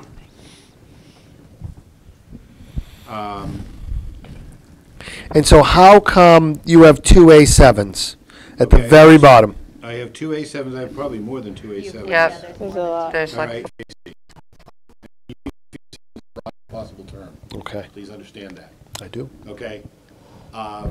They're ranked as high, but I would send this with a note that I am not looking, or that we are not looking, if you agree, for project funding next year. What we are looking for, preferably, more articles that move money between roofing and HVAC. Because the idea would be to have engineers come in and actually, one, tell us what our problems are with both, and two, develop a scope and sequence in concert between which and, heating and ventilation system. Because a lot of the heating and ventilation units are up on the roof. So why don't we put that as a line item and have it as a high? Well, because this all came out of what we originally submitted. Well, that was instructions were given to me. This was what we listed. But in the how, original- I'm still confused. How can we have multiple A7s? Because If it's a priority, He grouped it as This, all the this came out of the original Yeah. what is it? Tetra Tech. Tetra Tech report. Yep. And then we translated it into our capital, because the capital planning committee, they were talking about it and they were saying, well, they were saying much what you're saying, is they were saying, can you group all of the heating, ventilation, air conditioning together? Can you group the roofing together? Okay? So hence why I wanted to say to them, why we don't really want project money, we want engineering money. So I can go back and clarify with them, but this is our chance to make edits before we Okay, 'cause publicize the so if the real ask is for the engineering money for that wasn't the instructions that I was left with by either the committee or by the town finance director who's been handed this. So she may not understand that either. And I think it's sort of a work in progress. Oh, yeah, yeah, This is, yeah, this it's is fine. our first go with this, but I'll reach out to John just to clarify. Yeah, I mean, but- if John looks at it, well, engineering study for roof and HVAC. Yeah. And that, so I think the sorting of them together, and maybe the description is, if there's a bunch of them that are HVAC, at least HVAC dash equipment support, or whatever it is. So we can, when we're looking at it visually, it's, you can group them together, and the HVAC beyond the engineering is, the project work is this much. Yeah, we can certainly. So the engineering, so when you say engineering costs, what does that mean? Well, what it basically means, and I say engineering, but generally, it's somebody's going to come in who's a roofing specialist. They're going to inspect the roof. They're going to look, and they're going to say. And by the way, I should add that there's a related issue to the roof is the stormwater tax, because green roof. Oh. Okay. Whether or not this building can support a green roof is something that, and this is where the engineers come in, whether or not it could maintain the load of a green roof. It simply is an old enough building that it might not be able to. But Don't we have solar panels? Garden. It's 11:20. You can't. We're gonna put grass on the roof. And it would mitigate your stormwater tax. But at any rate, to get back to the engineering, the idea is that somebody comes in and does a study of your roof, and not only do they tell you pricing. The same thing for the HVAC, only the HVAC is much more expansive because it's not only stuff on the roof, but stuff here in the building. Okay. Okay. Can I ask one? Of course you can. Why do we have, and maybe it has to do with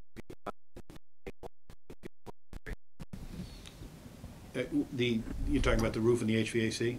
I'm talking about a whole bunch of stuff. The boiler, all these, like, I go down the list and I see A7, C5, C4. All the A7s in the middle of the page are 22, 23 funding. That's the engineering study. That's the engineering study we're talking about. So even we're not though looking at project funding. So where in the 2020 column do I see the engineering? You don't see it, and that's what Carrie was suggesting, is that we actually, the right way to do this is to add another line. Yeah. Of this, so that this can be submitted to the capital planning committee tomorrow. Well, put it this way, I've been asked to submit something tomorrow, yes. We have a meeting next. The meeting you and I are going Yes. to is on the next one. The 14th. The 14th. Okay. That's awesome. You and I are going to spend Valentine's Day together at Capital Planning. So we have time. I think we can have time. I think you should ask for time. Also, we have some questions that will impact our listing, How we list it. and then we can reorder after we find out, and then we can have this Agreed. And I can email this to everybody, reordered, in other words, sorted. sorted, reordered, and then we can look at, and then I think the reality is, we really only have to be and should only be prioritizing what we're looking to spend in 20. Correct. The A's are really what they're primarily interested in. But Mark's point is some A's are out. Some A's aren't there A's in 21? I think what it's, even though John hasn't necessarily approved it, and I'll add that line. Yes. So I will. Yes, do that. So I will take those away, those individual components. I'll take them out of the A category, but I'll put the engineering in. Do it, and then we will tell, and then Kerry will tell John, and we. Does that make sense to you?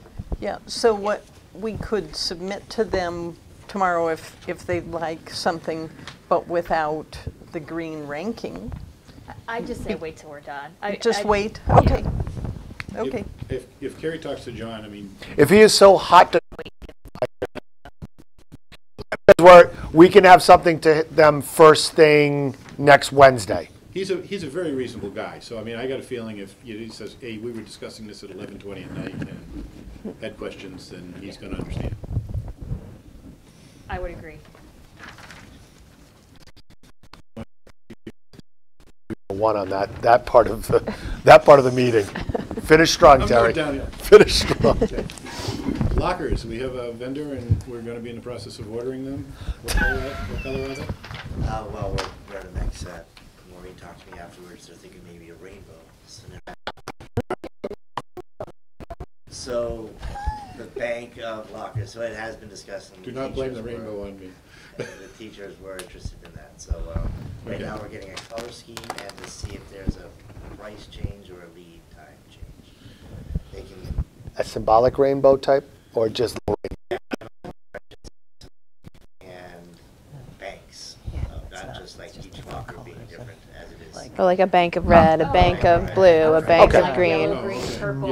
Yeah. So not a purposeful Not a graphic. individual. Yeah, not a Okay. graphic. All right, I understand. Got it. 20 blue, 20 green, 20 whatever it is. Electrical, I think we've either gotten one or two of our quotes in. We're waiting for another one. Sound, the sound is looking like it's going to be considerably more expensive than we originally estimated. We've got 2 quotes in right now. The lead can What did we say it was? we had proposed 14, but we may have other ways that we can get there. So, well, I think we were looking at something a little more modest, but there's some other issues that have come into play. Sure. Yep. And frankly, we I'm not discovered that surprised. when we were just going through the whole thing. Not surprised. As far as some mounting brackets and the roof, from proposing it to CPC, but we've had a lot of issues recently. We've had rain coming through in several different areas. Oh, God. So the roof is becoming an increasing issue here. You want to explain the boilers? We have, the high school, we have 3 boilers. You really don't have to have that many, but it's nice to have that one for a spare. Right now, we're a couple grand into a boiler. We're getting to the point now where they're deteriorating to the point where of the flame just disintegrate. So you just can't buy that. That had to be refabricated. So that was a pretty good chunk. So we are putting some more money. It seems like the insulation and the How old same. are they? What's that? How old are they?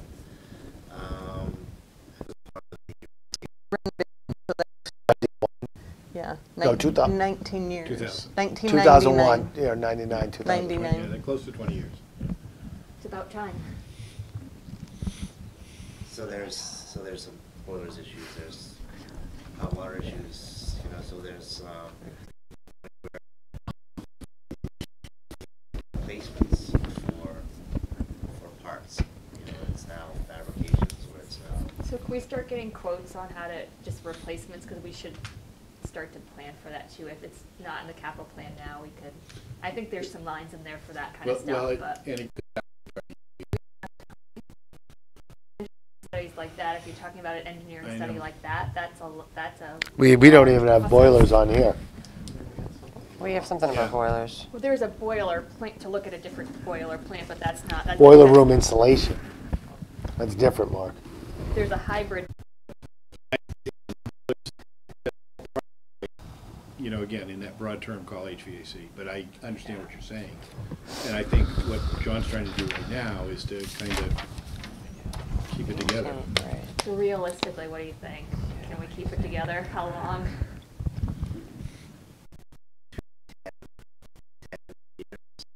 10, 15 years maybe tops. How many? All 3? Or all, we need 2. We would need 2, right? Are we just talking boilers? Just boilers. Yeah. Boilers. What else were you talking about? The roof? So I'm thinking boilers. Yeah. Again, I think you just hit it on the as head. soon as because as we just found out about our hot water, the devices that we are now putting in aren't compliant with what we have.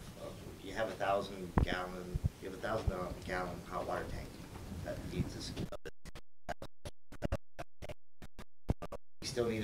We still need showers because it's considered to be an emergency bunker. Shelter, yeah. So we still need to be compliant on that part, but we don't need that 1,000-gallon tank. So right now we're trying to get some booster pumps on the sink side, on the kitchen side, because that's the only place that we really need hot water for the time being, besides in your sinks. But if we can get it to the, if we can get the proper temperature to the kitchen, and then push it back out to the constantly heating a 1,000-gallon tank, which is unnecessary. So there's, and that's, again, and we were just lucky enough to have the valves, the Siemens valve engineer come out and the whole school. We're now repiping. We have to downsize the piping only because the valve we have in there now needs to have 13 gallons per minute, and we don't need 13 gallons per minute for.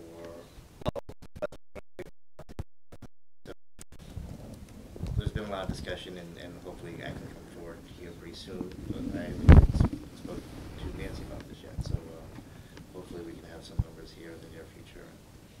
And see where we go from there. So we need to not do what we did over there. If we need to do it, we need to get quotes on it or whatever reconfiguration, and we're going to have to figure we need to prioritize, because we can't not, after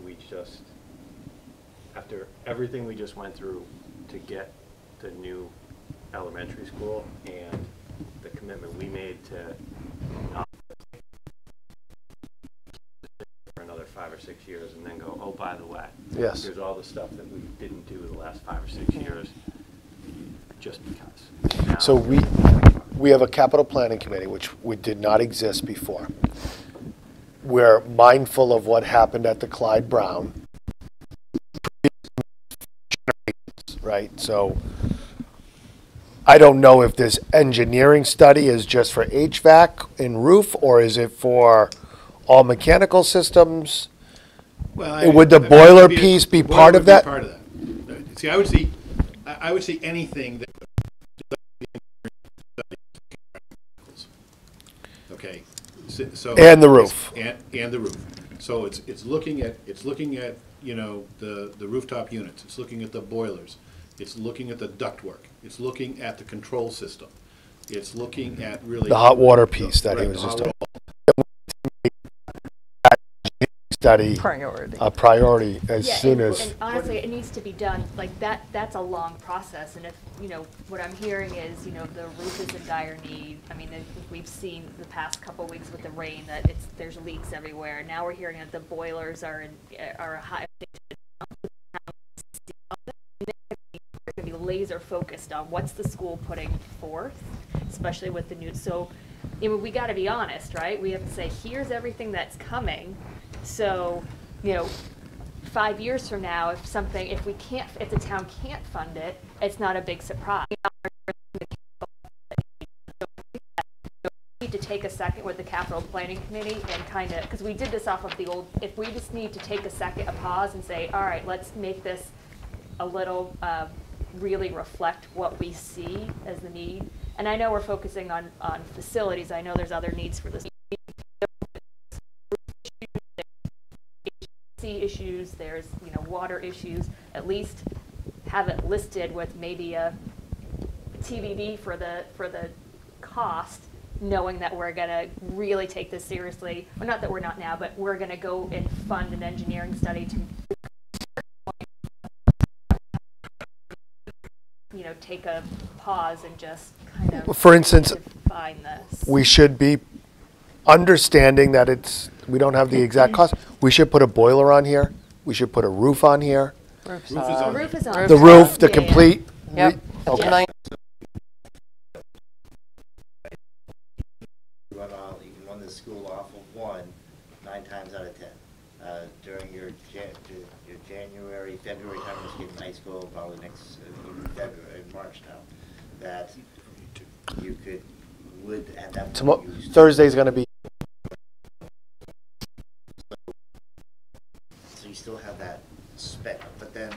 but they're 20 years old, right? So there's Correct. Now gotta they're be gonna be more issues. years. So the next time they do service and they break that concrete thing on the next one, that's money, right? That's money that has to be And spent. that's where We can get maybe going 3 or 4 years until we get a new boiler. Right, and the idea is to try and come up with an integrated solution. Yep. And that's the whole idea. So as long as the bigger picture mechanicals are on here, and we can highlight that, these were put on here from the, we're not here, but we're getting closer. We're Yeah, now Tetra Tech starting had to it on spend the money. report. We're Yeah, now that starting to was on spend money on repairing these things, where you're going to get to, as you did at Five Mountain, 180 patches over a small period of time.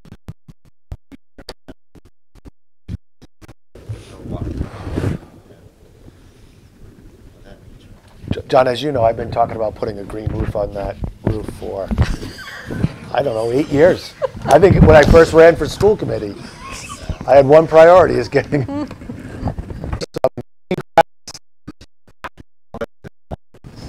That AstroTurf up there. all right. We should be joking about roofs. That's probably not funny. What else? Because everything you guys have said has cost us money, and what else is what? For delivery on the week of the 25th. The extraction start on the week before, which I believe is the 18th. February.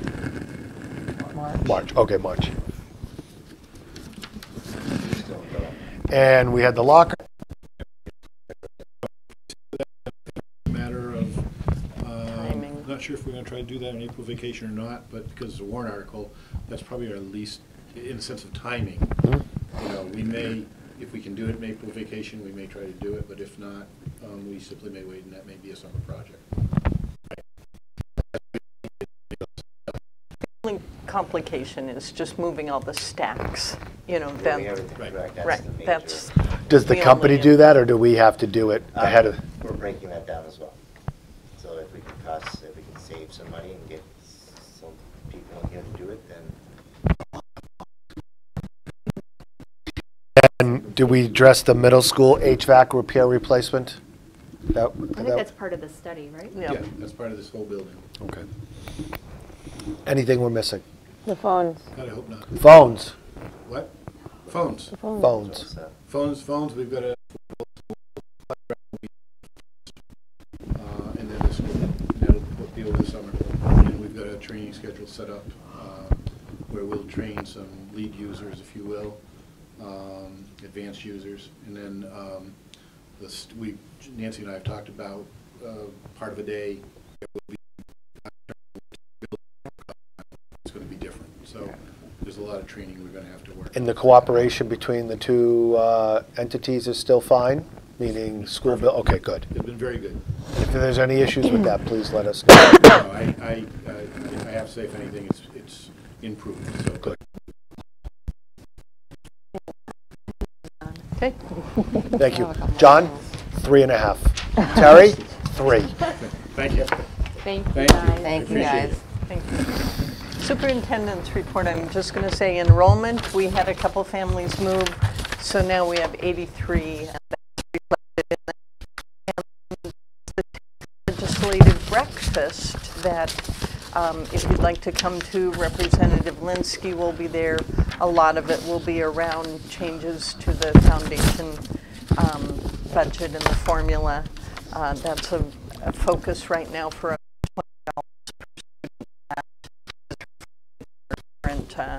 Chapter 70 allocation. And that's it for me, Mr. Chair. That's a 4. Short and sweet.